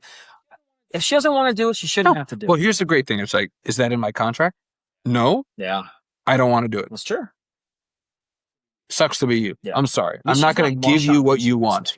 Yeah. I'm not going to, just because you want it as a reporter or a journalist or a fan, just because that's what you want out of me, doesn't mean that's what you're going to get. Yeah. Sorry. How would you be if you were? Yeah, I'm a loudmouth, man. Of course I would talk. If I had an ounce of the talent that a Caitlin Clark or LeBron James or anybody else had, I would be shooting off at the mouth. Would you? Okay. Absolutely. And then I would get my haters there too. But you know what? Yeah. I'd be like, forget you. It's like, I'm going to go back to my $1 million house and my Labradoodle that was made in a lab. Yes. That can fly. Your Jello pool. My Jello pool, cherry Jello. Yes. And I'm going to forget all the little people. That's a callback to our first episode. No, I would absolutely but that's just my personality, and I wouldn't have any problems with speaking my truth and being honest. If I thought I got fouled and didn't call it, but yeah, that person stepped on my freaking throat. That was absolutely a foul. Yeah, find me. But that's me. So you're on the other side. Oh, absolutely on the other side. You're on the other side. You would be like, I just want to play. Yeah. I don't want to give my opponent any other thing to let them know that they're winning by getting in my head or something. I mean, I'd be vocal on the court or something, but yeah, afterwards, I don't know. I feel like I'd kind of be close to Bill Belichick. Bill Belichick? Like, I just kind of be like, yeah, I'm on Cincinnati. Well, Cincinnati. But I mean, you look at some of the, we're going, I don't know what, we're just stuck on basketball. Right? So, Tim Duncan, he wasn't a great interview. No. Kawhi Leonard's not a great interview. Boy. Nope. Doesn't make him any less talented and any less more integral to that team's success. Absolutely. So you don't have to play the media's game. And, I'm not about to say, fake news and all this stuff, but it's like you don't have to, just because they want their clicks and they want their views and they want you to give them a sound bite. I don't care. It doesn't affect how I'm playing the game. If that's not how I want to interact with you, titties say the kitty, but Yeah. milk's still good. Damn right. Nice. So yeah, I mean, but going back to Caitlin Clark, right? It's like the thing that really that magnifies this anymore is that the WNBA has been reluctant to kind of make her the face. They've changed that. It was like that was the fight, I think, kind of when we first got on air, and before that even was like, do they go all in on her? Yeah. And now it seems like the league has said we don't want to do that. Like we're not going to put you on every single billboard we can. Yeah. Yeah. I mean, do you think that's the right move? You think let's say from a business standpoint, like you've got this person, and let's put talent aside because I'm not ready to say she's the most talented player in the WNBA. There's a lot of really talented women in that league, but she is the most polarizing, Definitely. and she does get the most eyeballs on the most part. And like we're going to keep it very surface level. We're not going to go as the reasons why. Yeah. But she does. That's how it is. She's very polarizing when she's on TV. I mean, her rookie season, the data's the data. Selling out stadiums when she comes into town. Every other time that team's playing and she's not in town, the ticket prices drop, maybe 10% capacity if you can. So the argument would be is it time to lean into that to help the greater good? And this was an argument last year with the WNBA. It's like they're like, we want all these things. It's like you're kind of doing it on the back of Caitlin Clark. You can ask for these things now because you finally have somebody polarizing and giving so many eyeballs that you can make those asks. And it's almost like looking a gift horse in the mouth type situation. So again, I want to know is like, do you think this is a smart business run or business decision by them by being reluctant or pulling away from like making it like her the Jerry West on the WNBA symbol or anything like that? I actually lean towards I think it is because I kind of look at the PGA Tour. Okay. Look at Tiger Woods. Where's the PGA Tour now? Now that Tiger's not in there. Yeah. They almost lost a battle to another rival league that formed. The viewership doesn't really seem to be but so much better before Tiger to now. And I think you've ran the risk of, you tried to cater so much to this one player that you may have lost some longtime fans. And then I think that now that Tiger's gone, I don't know if that many people stuck into the game. I think they were just there to watch the greatness of Tiger Woods and watch him. And so now that they're gone, PGA Tour is now trying to, I think they just hired a guy that used to work for the NFL to try to kind of fix their league. They're trying to figure out how to have a better playoff system, get more eyeballs. I mean, they try to do these specialized events where there's no cuts. I mean, they're trying to do so many different things to kind of gain back a fandom and a gain share in the sports world that I wonder if the WNBA is like, you know what? Our fan, like, they're just hopping on this bandwagon. It's upset a lot of our fans that have been with us. Like the diehards. The diehards. Yeah. And I think you run the risk of once Caitlin Clark is done playing, are the diehards gone or a lot of them gone? And all the Caitlin Clark fans are gone. And you're stuck with almost starting anew, which is where the PGA Tour kind of is now. I think the argument with that though is that, is it because they lost Tiger or is it because nobody's come forth as a top talent, marketable athlete? Like their best player is a robot. Scott Scheffler is the least marketable person in all of professional sports.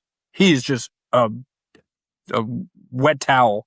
It is true. Whereas and the argument that I could make with Caitlin Clark is if I was, and I went to business school, so you did. I know what I'm talking about.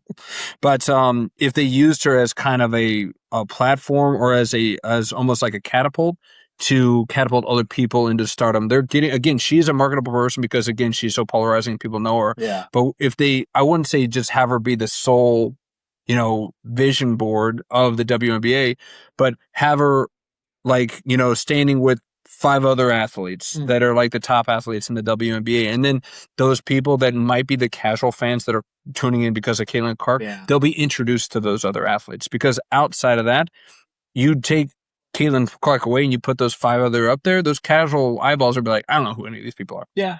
It's like, oh, there's Caitlin Clark. And then you put their names. Oh, that's Isla Thomas. And that's Sophie Cunningham. Angel Reese. And that's the other thing. It's like, I wonder, it's like, the Better Business Room, maybe they just, because they should have just leaned into the rivalry. Just keep doing the Angel Reese, Caitlin Clark bit. Yeah, they didn't want to do that.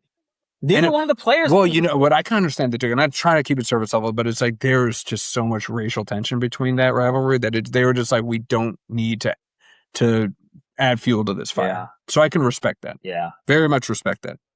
But, so you're saying that you're worried about niche sports losing their diehard fan base when they kind of cater to one star? I mean, I'd also kind of look at even CrossFit, for example. I mean, they're a niche sport. They've kind of gone very corporate. And, I know from our source that I talk to every so often, Will Billy. I mean, they're starting to lose out to High Rocks. I thought High Rocks and that was the same thing. No, it's different. Okay. Yeah, it's a weird how everything is set up. But basically, like, you've got to be like a certified CrossFit gym to have the label CrossFit on there. Those are going away. Like, the diehards are no longer following it because they've gone in a completely different direction because they've just lost everybody, and it's a fear I think you can have. And you're right about the WNBA. Like, golf might be in a better spot if Liv didn't come around and you had like the John Rahms, people like Cameron Smith. He had the mullet, mustache. He was good. Mustache, yeah. Rahm played great, like Koepka and DeChambeau, like they might be better if they didn't go play Liv.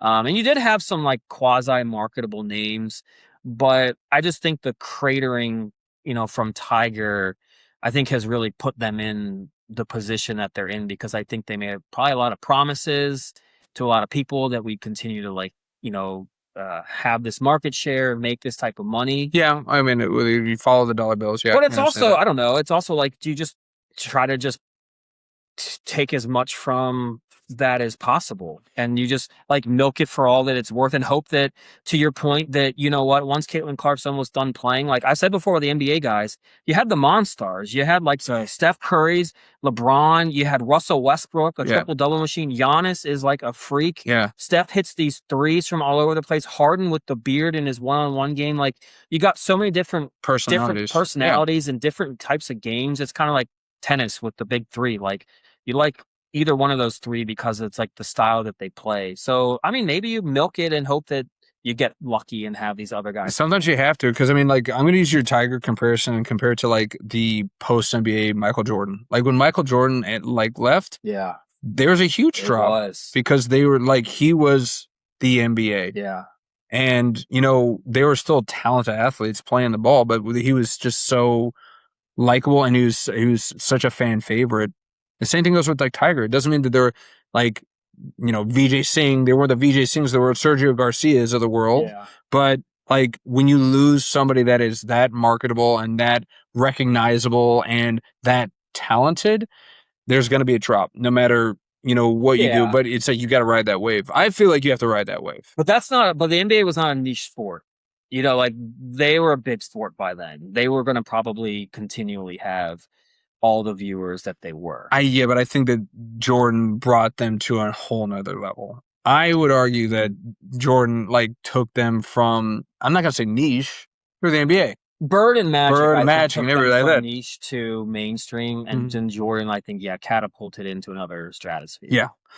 But there are. I mean, I can understand your argument with like niche sports. It's like you're already like on unsteady grounds, and you might think about the long term, not the short term. Don't look for that instant gratification of let's really just cash in. Okay, because the other reason that I would say that it's not a good business room, she's been hurt. Like you can't bank on this, and then she turns into Kawhi Leonard. She's sitting out half the year. Because then you're promoting somebody that nobody gets to see. That's true. And you're just like, okay, well, what am I paying for here? And I feel like the WNBA has some other quite frankly, they're the one woman that you watch her play. She's actually decent to watch. That Asia Wilson on the Las Vegas Aces. Like, she is dominant. She's talented. And you got like the Paige Beckers out there. Like, there are some more marketable stars you could try to pair with it. Was it Brianna Stewart? Stewie. They call her. Is Taurasi still playing, or did she finally hang it up? She hung it up last year. Was it last year or the year before? But last year. Recently. Yeah. She was in there for like 20 some years. Dude, she just kept Good for her. making buckets. Yep. Yeah. But we talk about niche sports, man. There's nothing more niche than the sport I'm going to introduce you to right now, my friend. Luckily, I don't think there's any, top tier talent that you have to worry about being the number one star right here. You've heard of the Tour de France. Of course. Have you heard of the Tour de Donut? No. Tour de Donut. New favorite sport. Let's go. So you've heard of like the beer mile and all that stuff, or like, or have you heard of, I don't know if there's like the other ones where it's like, it's usually in a race format, but if you do a task or something like that, you can shave some time off of your final time.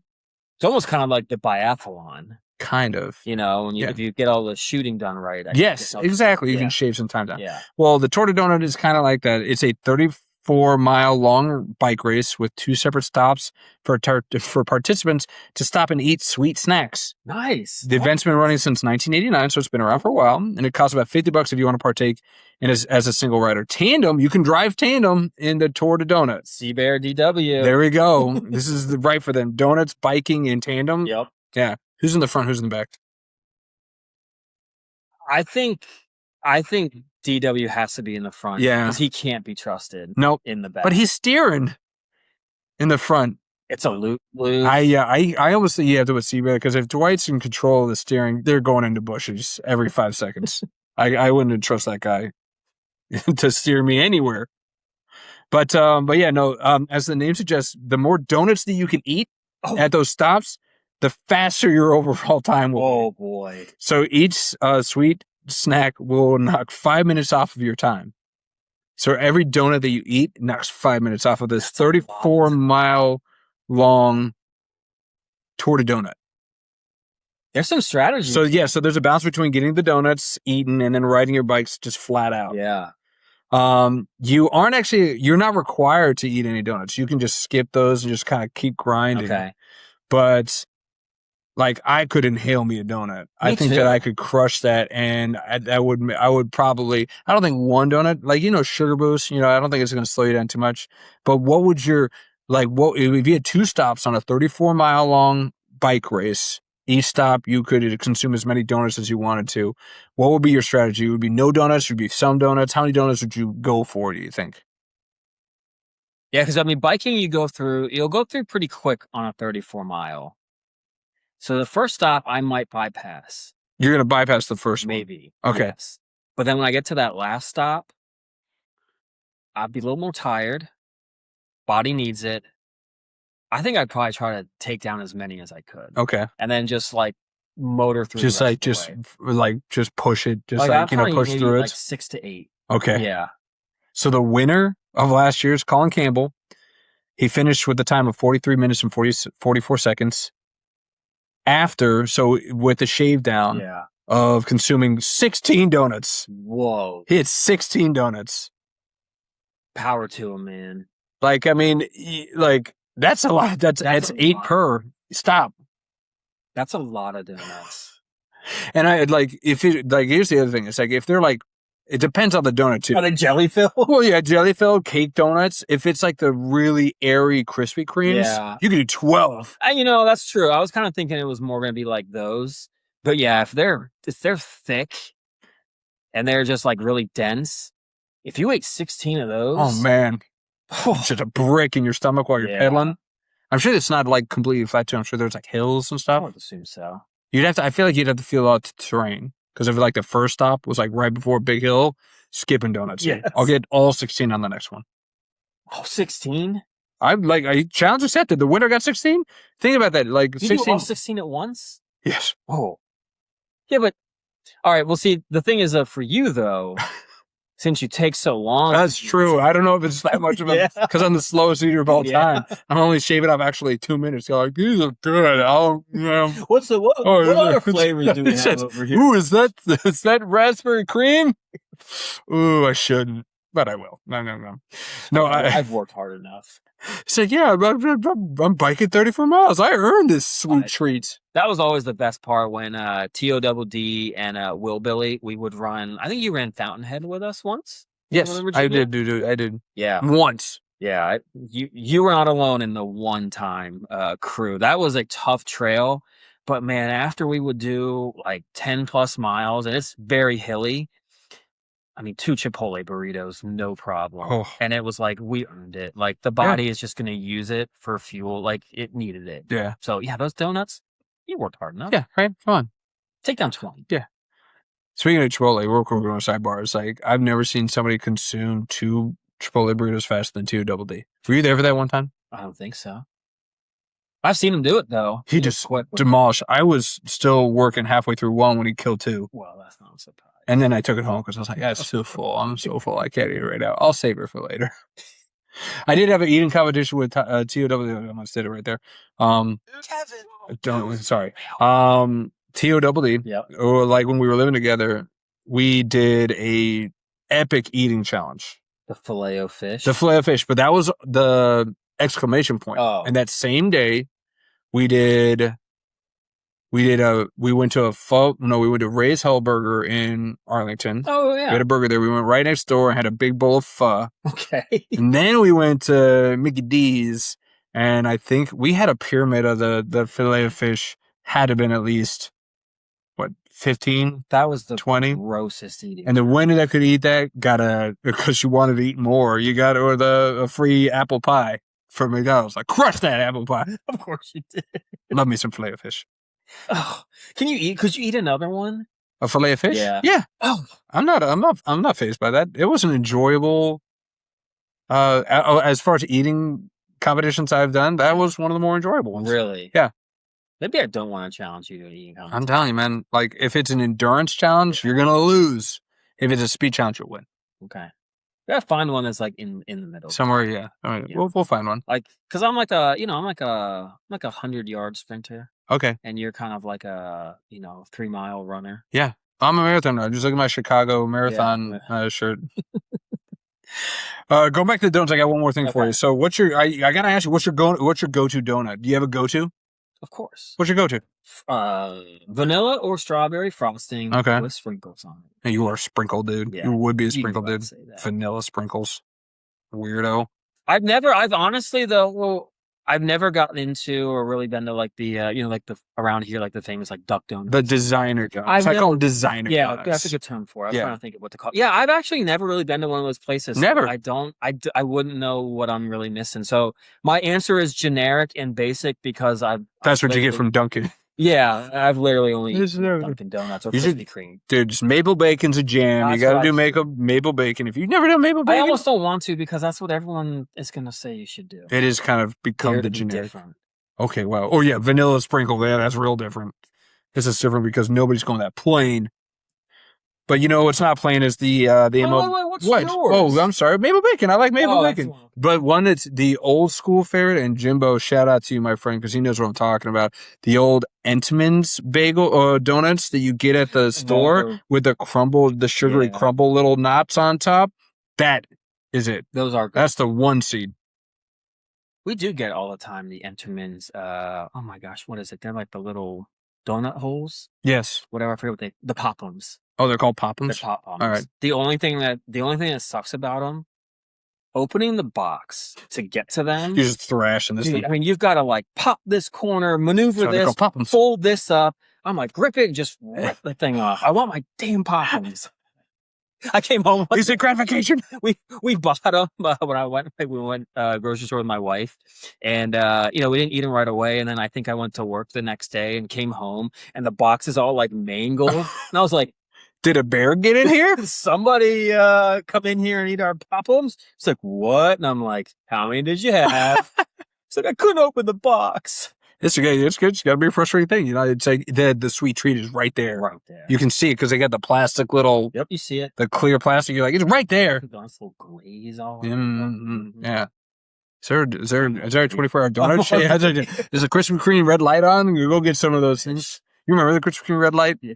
Those things would just literally melt in your mouth. Oh, they're so good fresh. Yeah. A fresh donut is definitely something to behold. Yeah, it is. It's a sweet treat. Yep. MLB is a sweet treat too. Are you It going to let is. me do my segue now? Can I do my segue? Go ahead. Sweet treat MLB. All right. It's our MLB talk, right? We are officially past the halfway point now, my friend. We'll do a little touch, every week moving forward as we gear up for both the fantasy baseball playoffs as well as the real baseball playoffs. Now that we're at the halfway point, we're not going to go divisions anymore, but we are going to look at it from a large lens and kind of identify what we're looking forward to in the second half. Any teams that maybe are on the outside looking in that we think can make a playoff run, and any teams in first place that are in jeopardy of losing their lead. Do you have anything that you're really just emphasizing interest in the second half? Anything that's kind of piquing your or tickling that fancy? Well, I definitely do. I'll put this in the outline because it's a little bit self-serving for myself. I knew you were going to do it. Because I wanted to pat myself on the back. Yeah, pat away. Because when we did our very first 2 divisions, when we went through and we talked about what teams in each division could pull a Nats 19-31 run, and I believe my wonderful co-host over here scoffed at the team from the AL East that I chose and was confident with that choice. But the Boston Red Sox now have a 15-game winning streak. They do. Are in the playoffs starting today. And I couldn't look any smarter after my World Cup demise. So thank you, Boston. You're a little preemie there, my friend. A little preemie because we're not there yet. Well, I mean, they're definitely going to obviously lose at least another game before the end of the regular season. Oh, wow. Okay, easy there, Cowboy. I heard Crochet might be hanging it up for the entire season. Really? So they might not get him back. Well, that sucks. And then I know that Contreras is still on the trade block. I know they're still on the wild card, but I think that he's still on the trade block. I have heard that. You've heard that quiet down a little bit? I think since they've made this run? I think because the trade deadline's, 2 weeks away. I think this next 7 to 10 days for not only the Red Sox, but a lot of other teams is going to dictate. Oh, yeah, for sure. So right now, I don't think they'd think about. I think he is only on a 1-year deal, so they could, but I don't think they would. I don't think they would want to. The AL is weak, and so I think if you have a chance at coming out, and anything could happen. The Brewers and the Dodgers look pretty good, but, play a 7-game series. You never know. Never know. But just making it to the World Series is also an amazing feat. Yeah. So play baseball, man. It's anybody's game. Next to the NHL, it's like, seeding has little to do with it, and momentum and talent has everything to do with it. Absolutely. Yeah. So, the Red Sox might be peaking too early. Yes. Like I said, premature. Peculation. Well, I'm still holding on the hope that Cleveland, even without Jose, is going to get that Central. They're a half a game behind the White Sox right now. Tough. I told you they would. Our Jose, you're not. The Louder is actually. He's loud. Yeah, a lot of shade thrown at the Louder. But he's making fools of us all. Yeah, he is. But I still think Cleveland, has got a chance there in the Central right there. The White Sox, even though Murakami's back. He's not. He hasn't hit a home run or RBI yet. Since he's come back, how long has he been back yet? This is games 8 or 9. Oh, man. You starting to sweat this guy? Not at all, because he gets a walk every single day. Well, you're thinking about fantasy. I'm talking about, for the actual team. Oh, no. I think, quite frankly, I'm not going to give away too much of how I look at things. Oh. But when a hit is getting a lot of walks, it means they're seeing the ball well. They might just be missing. Okay. So I like that. So I think Semko's never played a inning of baseball in high school. This guy's talking about, he's seeing the ball real well. It's gonna come around. It has to. What about our World Series picking those Mariners right now? Still a game behind the Rangers. Yeah, I can't believe this. I'm almost just gonna fall. I know I need them to do well because the Mets are already gone. But honestly, I'm over the Mariners. Well, lucky for you. This game, I told you. Stop teasing me, you freaking. Yeah, you guys suck. Oh. I think it's because so tough love here. I think it was some of the beginning of the year, the Ichiro statue, the bat falling. Wow, it was superstitious omen for the season. Wow, omen for the season. They're done. Put a fork in them. Put a fork in them. Put a fork in the Mariners. Well, they have a trident. Put a trident in them. Yeah, put the trident in them. Yeah. Going on to the NL, man. So, anything that, you've got your Nats run, Red Sox. You have anybody else that you're like, okay, they're creeping up. This has got a chance for a playoff run. No. That was very underwhelming. No. I want there to be. Well, I did pick the Tigers as well. I think of all the divisions we went through. I think I did only pick the Red Sox and Tigers that I really thought had a shot. Tigers are playing well too. They're actually playing The Red Sox, obviously, with 15 games, are playing the best. I think the Tigers are next. I don't know, man. They're still 5 games behind even the wild card spot. They got time, Oh, but they might be losing Screwball they might, and Mize, like, and Mize. and I'd be interested to see. It's like if they're at 500, let's say they're at 500, because right now they're 47-54. Yeah, So they'd have to go on a run. they do. They'd have to win 7 games straight for them to catch 500. It is a lot. If they hit 500, I could see them trying to make a push. If they aren't at 500, I think they're trading everybody. I have seen, like, it would be totally stupid for them to hold on to Screwball, right? Unless, again, they would have to have a true belief that they have a chance to go deep in this playoffs run. But knowing that you're not going to have this guy and you'll get something. You'll get, yeah. And yeah. I mean, is the chance of, I mean, let's just be honest though. I mean, there's very few sellers right now because you've got 3 wild cards. You've got so many teams that have a chance. That are in the, yeah. So you're banking on, it's not like you're going to be in a push and there's maybe only 4 or 5 other teams that you might be competing with or less than that. You've basically got, like, I don't know, 3/4 of the whole American League that still has a shot. So you're going to bank on a guy that could get you probably 4 prospects, maybe 3 like pretty good ones, other players, and you're just going to throw that all away and be like, we've possibly got a shot. Putting all your chips in for this We're season. one of 10 teams that have probably a shot at coming out of the AL, but we're going to put our chip in there and try to win this thing with a guy that is not coming back next year. I guess it really kind of depends on how comfortable the GM is in his role. If he's like, I'm getting fired if we trade Screwball, so I'm not trading him, and we're gonna, it's ride or die. Either I win when I'm a genius, or I go down with the ship. It's one of those two. Oh, yeah.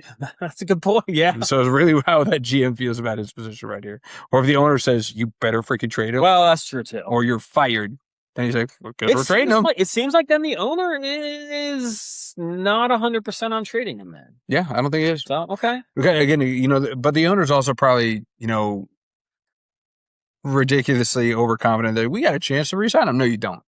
You're not re-signing him. Nah. He's not going to sign with the Tigers. Yeah. Not going to happen. On the NL, it's close, man. I love how close it is in the NL right now. There are 5 teams right now that are outside of the playoffs, even the wild card spot, that are within 3 games of being in the playoffs. It's a dead heat. Nats are in that right there, too. They are. Pirates are in there right now, too. They are. Come on, Pirates. So, I don't know. I might have to say, it's like, we can start fresh right now, and we could do a bet on the Pirates and the Nats. Who's going to end with a better record? Okay. Right now, Pirates 53-50. Nats 52-51. It's pretty much dead even. Let's do it. I'm down. I don't have a bet ready. Do you have a bet ready? $20. $20. Come on, man. This is for the pod, man. I was gonna say the maybe I was just I don't know why I'm obsessed with that feet, but I was gonna say like No. the loser has to make an OnlyFans and just put photos on here and see how much money they make. Well, secondary income. Gotta pay for all this equipment and everything. Lord knows when We'll take a break. We'll take a break from the feet thing. I'll circle back. Okay. Maybe we'll do it again in 4 years for the next World Cup. Yeah. When your feet are real, just rough looking. 4 more years of that. But anybody else that you're thinking of like right out of the playoff, AL or NL, that you're like could make a playoff run? Let's say that even teams that are in the playoff that you're thinking, okay, didn't think that they go deep, but I think they got a chance. No, the Diamondbacks are playing well. They are. There is a shot that, they did it, 3 years ago? Went to the World Series. Mm-hmm. That offense is loaded. The bullpen's not bad. The starters, I still struggle to trust Rodriguez. I know he's having a great year, and maybe it's only a magical year, but they have turned it on as of late. I do see them. The Marlins have kind of faded already a little bit. Other than that, I think it's like it's the Braves, Phillies, Brewers, maybe the Cubs, and the Dodgers. But yeah, Arizona has gotten a little sneaky hot, and they've got the talent that I think could make a run. Okay.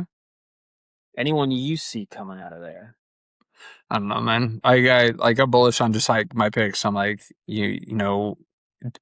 it's kind of a cop out to say Tampa Bay because they're leading the AL, Yeah. but even with that, I think if you looked at the odds of winning the World Series, I think Tampa Bay might have the 8th best odds right now. I'd agree. I could see them going deep. You love your boy Aranda. I do. Caminera's hitting great. Yandy Diaz is fantastic. Those three, that's 3 great hitters. Really good hitters. I feel like the Rays have learned the errors of their ways. The Rays are their ways. Oh my God. Nice. Eminem over here. Of like pushing their pitchers too far. And they've been very cautious with McClanahan. They've been very cautious with Rasmussen. Yeah. Maybe they can hold on by grit and duct tape. Yeah, I know. That pitching staff. This is like the year that they're healthy. Yeah. So they're like chips in. If they made like if they put in their but they're never gonna trade for a big piece. That's just not them. They're not gonna that's never been that team to trade for like a blockbuster trade at the end, sacrificing their farm system. They could though try to go after like obviously like a reliever, maybe like a long reliever. Just in case it gets into one of those games where the starter's got to come out, they could find somebody like maybe just shore up like the pitching like a little bit. But you're right; they would never give up a bunch of young talent to go get someone for like one run. Yeah, but no, the correct answer for who's going to make the play, the Nationals are going to make a playoff run. They are not. They are going to make a playoff run. They make the playoffs. Nobody wants to face them, and that lineup. I would love to face that team.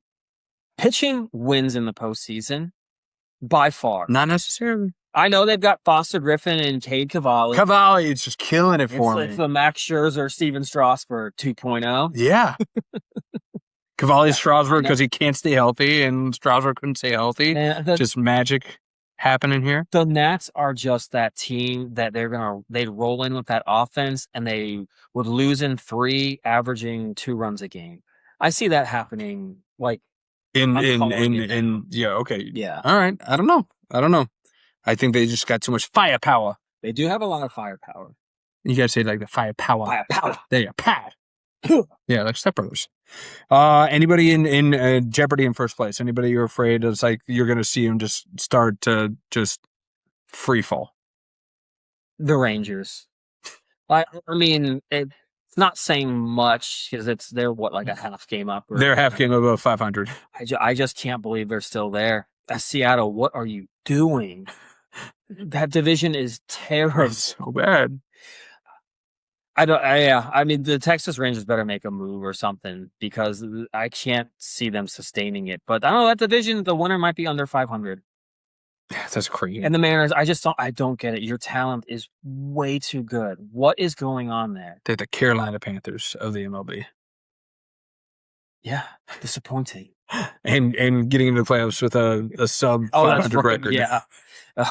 Well, they gave the Rams all they could handle. They did? I mean, the Mariners I still would not want to face in the playoffs. Again, I almost fear them almost more than any other team in the AL, honestly. Okay. Those pitchers could just shut you down, and then God forbid that Raleigh and Julio just come to play. I don't know. Raleigh might just be broken, dude. Well, he did just hit a grand slam. Did he? Today against 2 you? days ago. Whammies. Yeah. All right. No, the first place team that again it's the White Sox, man. It's like, you know, these young guys are playing with their hair on fire. But I mean, are they really gonna? No, I feel like I wouldn't be shocked if, and I don't want to see it because I think it's a great story for worst to first. Yeah. But I could see them sliding all the way out of the playoffs. Having like a 10-game losing streak. streak. just free fall. Just like, oh my God, we can't stop the bleeding. Yeah. You know the analogy of quicksand, right? Yeah. Where it's like you feel yourself sinking and you just struggle more and you just sink faster. I can see them doing that. So I think the White Sox are kind of catfishing us. They're making themselves look very nice and like very presentable. And they're like, look at us with our big bats and our young, voluptuous talents. Get your mind out of the gutter. That's what I do. I think that they're the catfishes of the MLB. But catfishes are one thing. Have you ever heard of pet fishing? No. Pet fishing. You never heard of this? Pet fishing. You probably done it. Ooh. You probably done pet fishing. Have I? Okay. So you're familiar with what catfishing is, right? Yeah. It's like how you were like. We watched the show. You watched the show Catfishing? You know it was a movie, right?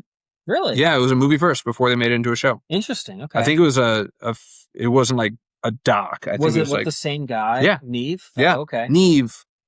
No, pet fishing is the act of using someone else's pet on like a dating site Oh. to get more matches. Like, because it's just a really adorable like Yeah. pup or cat or something like that. So maybe use like a photo of your friend's like golden retriever to make you seem appear more friendly or loving, or you tell like this is right up your alley. You tell a group of women at a bar, I didn't realize this is a thing, that you're a cat daddy. I'm a cat daddy. That's See what you there? see. Yeah. That's how he got the lady that he's got right now. I'm a cat daddy. Meow. He did that too. But yeah, and when actually, but again, the pet fishing is saying you're a cat daddy when you actually don't even own a cat to begin with.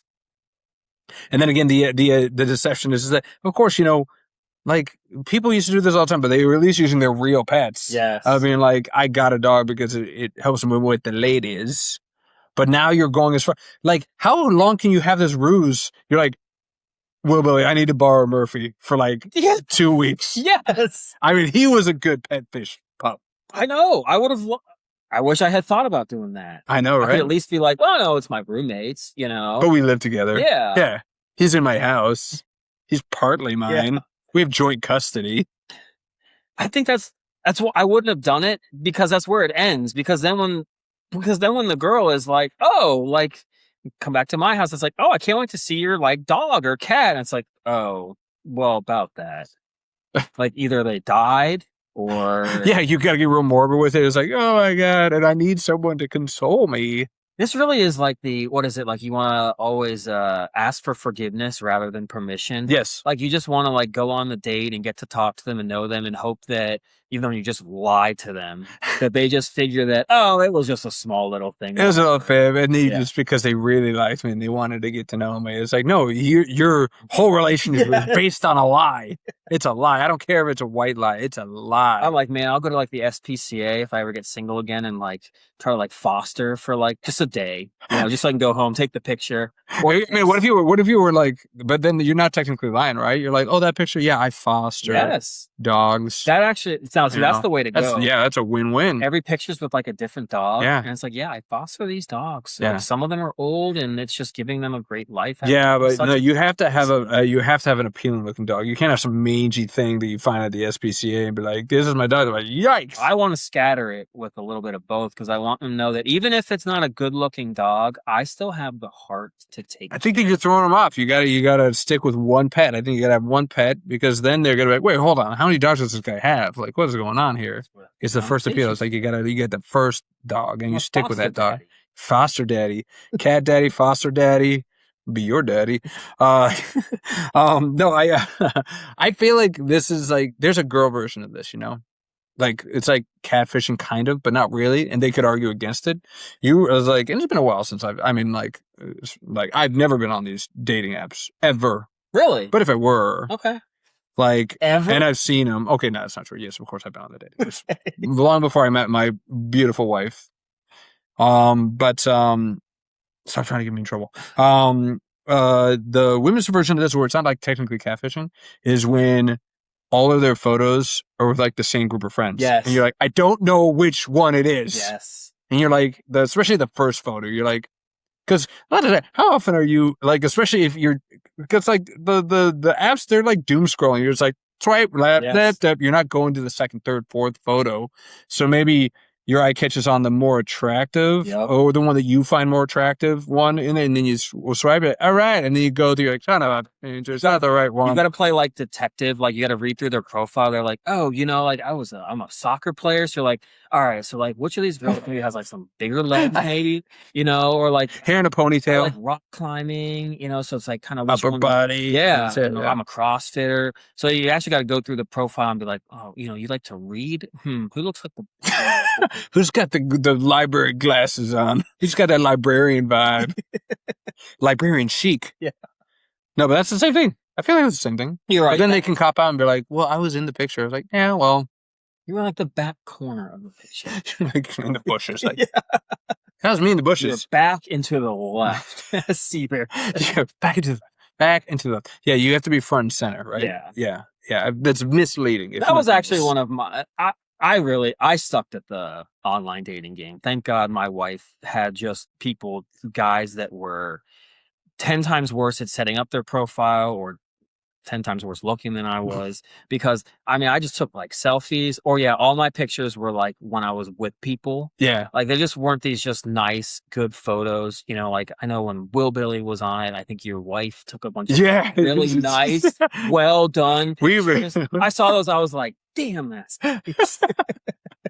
Yeah, we definitely got like when she took the pictures, it's like, this is your dating profile lead. This is what Yes. you lead with.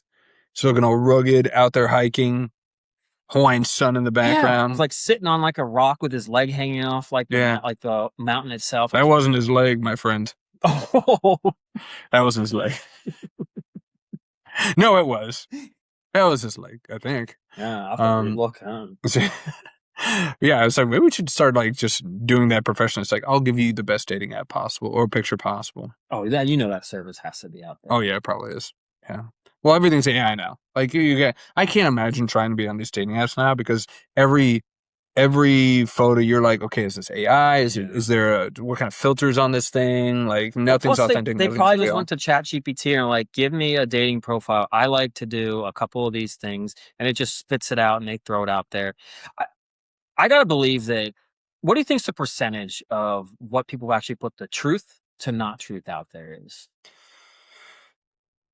I don't know. Maybe I'm being a little bit generous. Maybe 50-50, I'd say. I mean, that's including if they put their right name and age. I'm giving them towards their 50% of being honest. Is that like the SAT when you get like 100 points? Yeah, Just put your name out, right? 25% just for getting your name right and spelling it right. Even then, yeah, I know they probably put like the wrong last name or something. Yeah. Or yeah, I'm thinking it's more like 40-60, like 40%. It's like, don't lie. Like I never understood that. It's like you're like, oh, your profile said you rock climb. It's like, no, I said I like rock climbing. Like I'd like to get into it. Okay, well, Jesus, don't put that in there. Or you're like, I went once and I thought it was like really fun. Really just cool. looking for someone else to do it with. Yeah, Like, exactly. hold on, buddy. Like, we ain't going to like the second date already. Easy there, cowboy. It's like I'm not, taking it to Mount Rushmore. That's not where you climb. I don't know any famous mountains. Yosemite. Yosemite. El Capitan. El Capitan. Yeah. That's right. Free soul, that thing, like Alex Honnold. Alex Honnold. Yes, sir. Yeah, I don't know. I'm so glad. My wife and I sometimes are like, we are stuck with each other because neither one of us really wants to go back out. Romance is in the air. Yeah, we're stuck together. Whatever. Yeah, I mean, let's just live till the end and have it done. No, but no, I joke. I joke too much. It's like, yeah, we're both gonna die soon, anyways. Who cares? But no, it's just so scary. Like I don't know what would be. I don't know. You go on a first date and it's like profile said you were like white. You're like Hispanic. What the hell? like is it getting like where it's like, why would you lie about that? I feel like that's where it's gotten. Like I don't know. Maybe some of the everybody wants their like the best version of themselves. It's like it was hard enough when you were just dating, like because you were already trying to get past the representative. Me and my wife always joke around. It's like, when you go on that first date, you got to get past the representative. On the first date, they're trying to show the best version of themselves. It's got to be 10 times worse with like online dating because that might even be their photo. They could just make up a bunch of stuff that they know is, and I feel like it's worse for women. I bet you dudes lie 10 times more than women on those profiles. Of course. It's like, we're watching right now. My wife has us watching like Love Island. Mm-hmm.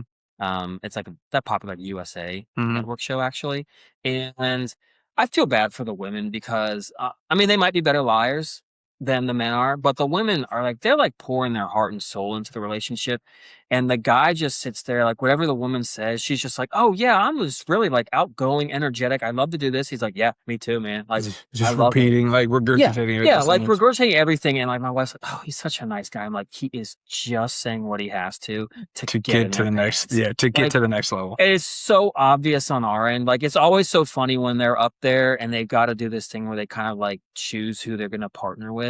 And sometimes it's like, between these two women, and I can literally sit there and watch an interaction for like 5 minutes with each of like the women. And I'm like, oh, he's going to pick her. And she's like, no way. He's got to pick her for this, this, and this. I'm like, that's why he's not picking. Like, it's so obvious, like to me. Yeah. Because it's just, these guys they're just sitting there and they're just saying what they want them to hear. Does she ever question? She's like, why do you know her? I was like, because that's what I would do. Yes, of course. There is one guy on the show that we're watching now that like, I mean, of all the guys are dreamboats, they are. Oh, dreamy. But there is one that I think looks like the closest to me and is kind of like quiet. And I'm Uh-huh. like, well, that's kind of me. And so Okay. like I have him to a T on who he picks every single time. Yeah, And you're she's like just like, how do you know? And I'm like, that guy is kind of like me. a better looking me. But like that's how I would be on the show. Do you see a Bigo on there? Do you see a guy that reminds you of this guy right here? Well, so I mentioned how there's just like the one of the whole thing that's me. The rest are used.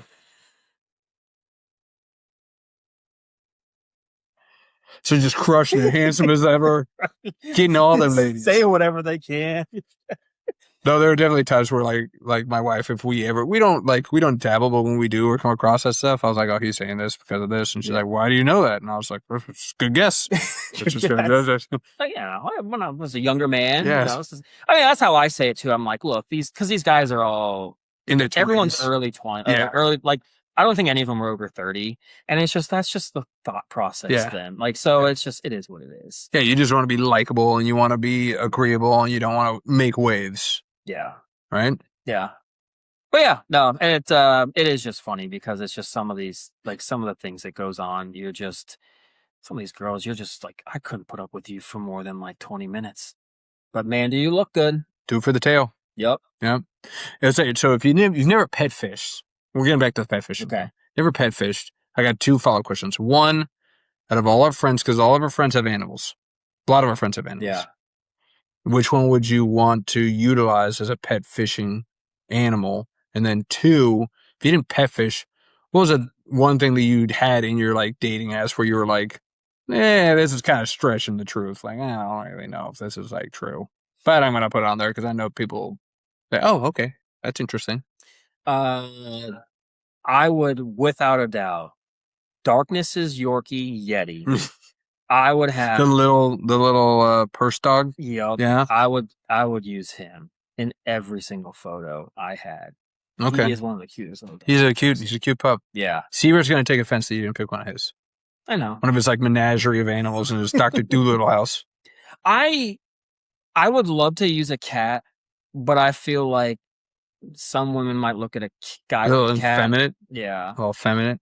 You know, hence kind of what you said about me and Seabear with our cats. Seabear introduced that. You play that back. He's the one who said, people are questioning. I was like, you said it. Oh, that's right. He did say I was thinking it. Yeah, everyone's thinking it. Everyone was thinking it. So I kind of wanted to like get that out the window. Yeah. So I wouldn't want to pick a cat. Yeah. And his dogs are fine. But Yeti is so small, so little. Every girl's going to look at that and be like, oh, how cute. Yeah. I did stretch a little bit on my dating profile. Okay. That my wife did call me out like a few weeks after we started dating, but I did say that I did play soccer in college. Oh, it's a stretch. I was recruited to play. Yes. But I didn't actually play. And TOWD was there, but our club indoor team did beat the CNU soccer team. So I feel like I could have. You could have if you wanted to. I just didn't feel like it. I didn't feel like going to practice. Yes, practice. Yeah, absolutely. Yeah. That's the worst. Yeah. Listen, I'm a God-given talent. Just put me on Just let me play. Man. Put me on the field. Let me make something happen. Absolutely. Messy magic. Messy magic. Semi-messy. I would pick Jimbo's dog, Quella. I don't think I've ever met Quella. Labrador, Labradoodle. You wouldn't take the cat. Wouldn't take the cat. The backpack. Not the backpack cat. I would not take the backpack cat because, like, with my luck, that cat, any picture I tried to get with her, she would have like a dead rat in her freaking mouth. Okay. She catches dead like rats all the time. Toss them at his feet. This gift is for you. Oh, that's love. Gross. No, Quella. I mean, a Labradoodle. I mean, with it where you can't go wrong with Labradoodle. Big, fluffy, adorable, playful. I always asked Jimbo, "Can I walk your dog around this area?" No, I didn't do that. Maybe I did that once or twice. And then as far as the dating profile, it's like I can't think of anything as far as dating profile. I did just went full blown, like Fib City one time, and Seaver was for this. Seaver was here for this. We'll do a real quick story because we're already at kind of time. Okay. But it was for Halloween, and he was with his, what do you call her? His future girlfriend, or his girlfriend at the time, future ex-wife. Yes. We were hanging out with them. Yeah. We were at some kind of party at like a bar, and I was. This was like right before I was moving to Hawaii. Okay. I think. So I made up this elaborate story about how I was actually like a bartender on like a cruise liner. And I Okay. was like, yeah, I'm not going to be here for very long. So, like this might be our one night to kind of hang out. Oh my God. Oh my God. That is why you are every other guy on That's the probably why pod I am. right there. If it makes you feel any better, it did not work. Oh. Because she apparently knew. She's like, oh, I used to work at a cruise liner. And I'm like, uh-oh. I'm like, yeah, which one? And she's like, Princess. And I was on the other one. The other one. I'm on the other one. It's like, don't you hate it when you go dock and she's just going with these elaborate details Yeah. that I had no details on whatsoever? I was like, yeah, I hate it when that happens. Like when you get off the boat and your hands smell like fish. Yeah. That's weird. The worst. I hate it when that happens. Man. So I learned my lesson. I was like, okay, just honesty is the best policy. So after that, you never lied again. Sure. That's what we'll go. Yeah. Never lied to my wife. How about that? I think other than me playing soccer, which wasn't necessarily a lie. It wasn't a lie. It was a misconception. Thanks for trying to make it seem. There you go. Yeah. No, it was wrong. It was wrong. I was wrong for doing it. This isn't a confession. This is a podcast. Let's keep it a little bit light here. But yeah, man, we didn't get to our NFL talk. We got plenty of time. I think we start talking about NFL as we inch up to our fantasy draft because it's coming up. It's coming up. Oh, so excited. Me too. We're doing a keeper league this year. No, I've already decided who mine's going to be. You're going to tell me? You're going to tell the pod? You're going to Tell keep it the pod. secret. Okay, who are you going to do? Well, especially after I saw that this player is the 4th ranked tight end. Tight end is your keeper. Tie, baby. Okay. I actually looked at my roster and You weren't thrilled no, with the I options actually was here? like, how did I do so well with this crappy team? I was like, Marvin Harrison Jr., were non-existent all year. All like, year. I was like, DeAndre Swift, did you score a touchdown all year for me? D Swift, I think he's the one who killed me in the playoffs when we played each other. No, I mean, he did actually do pretty good. I don't know. I looked at it. I was like, oh, none of these guys had like the greatest year. I mean, Drake London did okay. Baker was great at the beginning of the year, but yeah, I don't know. I think I got Ty in like the 13th round, 14th round. Okay. I don't know. I feel like holding on to any of those other guys, I could do just as good or better. I would like to have held on to, like, if I had a guy I drafted in like the 5th or 6th round, that was great. I would have really liked. Well, yeah, it's all about getting like the most value out of your keeper, right?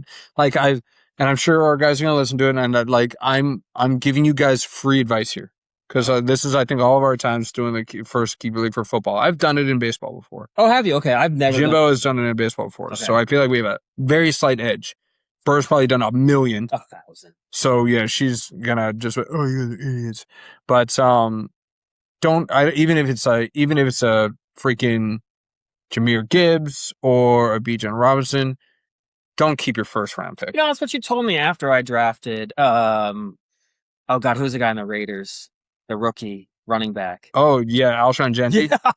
How'd that work out? He's gonna be my me? keeper. You're like, you're stupid. Yeah, do not do that. I was like, whoops. Because again, like there's a chance you can still get that guy in the first round, depending on how the draft kind of lays out. And then you're not getting any value. This is a first round pick. You're getting him in the first round. All you're doing is you don't get another first round. Yeah.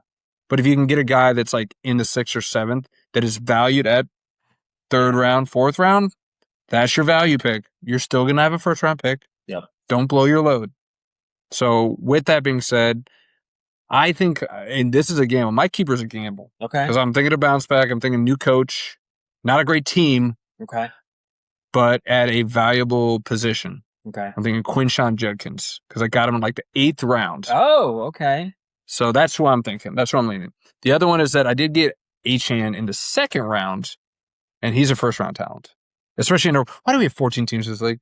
And how mad is Cole that he got kicked off of our fantasy league? Did you see this? Yes, of course I did. I loved it. That's gonna be awkward for you on that. No, it's not, because he's awful.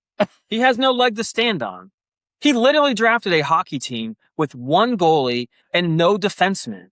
How do you stand on that? He doesn't change his lineup ever. This is different. This is football, man. This is the mecca of fantasy sports. Yeah, he didn't care about that the last time we played. And of course he's going to give the whole, oh, well, now I'm going to pay attention. No, you know what? You had your chance. You had your chance.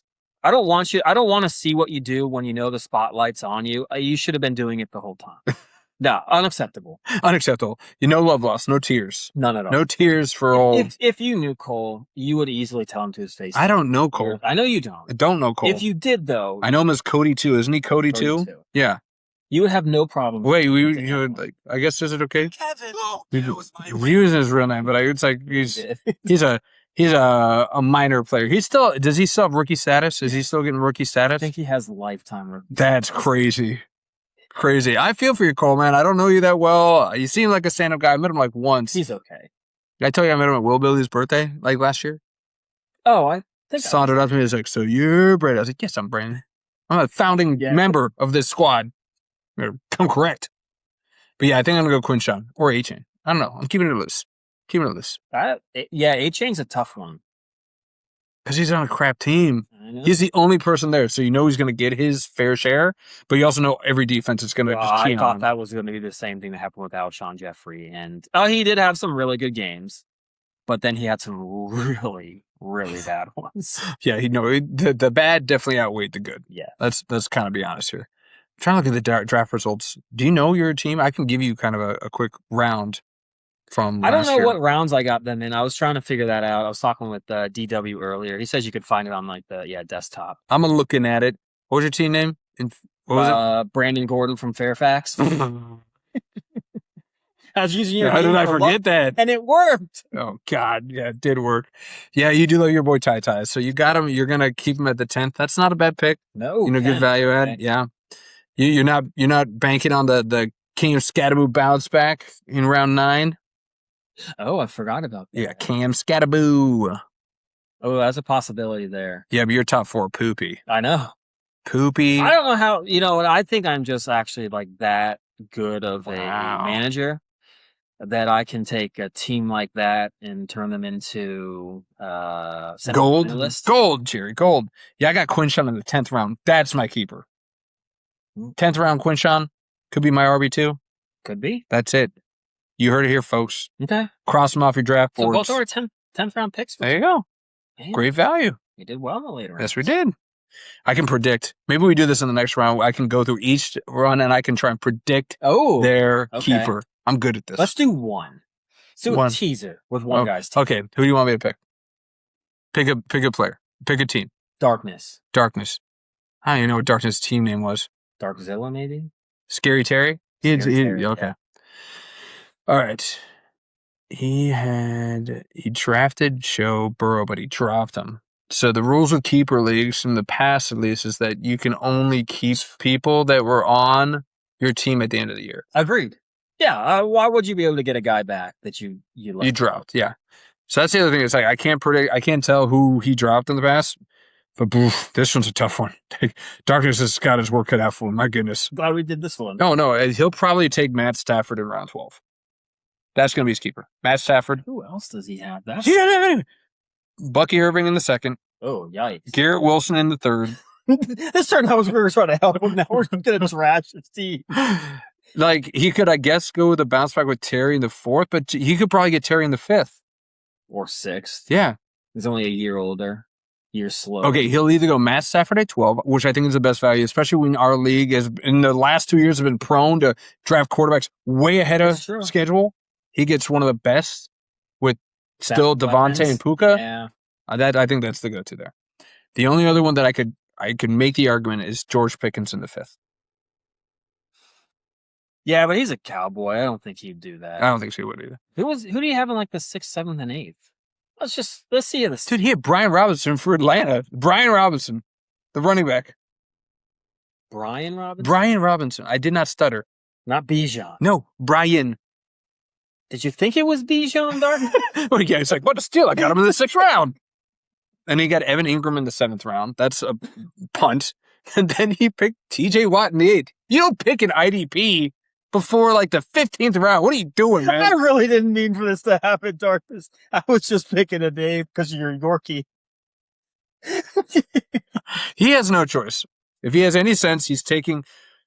Here's the homer pick because I'm going further down. He might, as a homer, take Bill Krosky Merritt in the 15th round because he's a homer. The smart move would be Matt Stafford. I mean, after when you said that, I thought you were crazy. He had to have something better in there. No, there is nothing better. The first 11 rounds. Yeah, and honestly, too, I don't know. You hold on to a 15th rounder. Not bad. Yeah, but like, But I just don't know if he's going to play. It's going to be like a revolving. Rashad White's in there now. Yeah, I just like. Yeah, I think you're right, Stafford. And you got to hope he stays healthy. But your quarterback is set. That's one reason why like I was hesitant on Ty because it's just a tight end. But if you already have your quarterback, I mean, you literally could just not even worry about drafting a quarterback until like the 12th round and just load up on everything else. Yeah. Or at least attempt to. I don't know. This team. What did he finish? I mean, it's probably. So this is why you're mad at Cole. This is why you're mad at Cole, because I don't think Cole made the playoffs. Cole didn't make the playoffs this year? He couldn't. Dude, he had St. Brown, Jackson Smith, and Jigba. Drake May did have a good team, yeah. And somehow he still didn't. Because he didn't start. Like, I think one of them was probably on his bench. He didn't start. I don't think he started Jackson halfway through the year. Best wide receiver in football. Cole, this is why you got kicked. Like the evidence leading to this, it's like it's massive. You're a great drafter, but then you just kind of just phoned it in. I don't even think he was there for the draft. Okay, so he just kind of he punts, and now we punted him out. Oh, I like the football analogy here, the NFL analogy. I'm getting so psyched, man. We're so far away from the football, but just looking at this and like looking at keepers. Oh my god, we're doing a college football fantasy. Oh my god, I've got a strategy. When is that? I have no strategy for that. I'm not picking. I'm going to try as my hardest not to pick anyone from a major conference. Really? Because I think some of these guys that are going to like beat up on the lesser opponents in these other like division or conferences, I'm going to pick them. Last pick of the draft for me, Brandon Sorsby. Of course. Oh, he might come back. You're going to fight with everybody else for that. I miss that being our bit. I feel like that's faded. I feel like 5 years ago, everybody had a bit of like having the funniest last pick of the draft. I think we kind of faded from that. I don't think I never liked it because I would always, like in baseball, that would be like my last holds guy. Like I'd actually use it for a pick. Yeah. Because I'd want to draft I'm in it to win it, man. Yeah. And if you can't tell this year, I'm in it to win it. I could tell. And that your fall from grace is going to be that much sweeter. What do you think? I wanted to look this up so bad. What do you think our record is for like guy that's finishing first? How far ahead he is from second place? Like, wow, has anyone bid 20? You're just soaking it in, my friend. I am. This doesn't happen. Doesn't give you 2 bye weeks. How far out, man? You first place only still gets you the first bye. You still got to face some competitors. Look, DW's been talking a lot. Will Billy after our first matchup giving me crap for dropping Chandler stolen base center. Chandler Bing. Might as well have. You should have just kept him. Your team would have done the same. I'm whooping you right now. Ooh. I got 2 losses all year. One's unfortunate to you. Yeah. Wink. I got that head to head, baby. But yeah. 20 games up is my goal at the end of the year. All right, that's fine. Because, it's just a number. All I got to do is make the playoffs. That's all I'm focused on. And I will just beat my way to the final like I do every year. I know. Me and you are always at like 5th, 6th, 4th seed. Limping in. Yeah. I'm done limping, by the way. I'm almost at full status right now. Are you? Yeah. Okay. I feel good. Ready to almost knock that bedroom door over and be like, it's time. Too late, baby. Oh, okay. Oh, so less than 2 weeks and you were back in action. Okay. That's right. Cover your ears, mommies and daddies. Your cat daddies and your puppy mamas. He goes back. And your fish uncles. Yes. Fish uncles. That's going to be a thing. All right, FeetleJuice, you want to send us off? Yeah, I do. It's been another great episode of the Undraft and Overconfident podcast. 2 friends who've been arguing about sports for 20 years and still can't agree on anything. Give us a follow on Instagram at Undraft and Overconfident. You can still email us. I'm going to stop saying that. You know what? Email's done. Just go to the DMs. Just go to the DMs. Yeah, slide in them DMs. Give us some likes. Give us some follows. Tell your friends about us. You never know who might actually find us entertaining, so tell everyone about it. Yeah. We're an eclectic taste. We are. Yeah. We've got a little bit of everything in there. Yeah. We keep it light sometimes. We get a little serious. Talk about relationships. Yeah. Dating advice. This will be the #1 dating advice podcast in 2027. We can only hope. Mark it. Love it. And we'll see y'all next week with different takes, same nonsense. Thanks, y'all. Peace.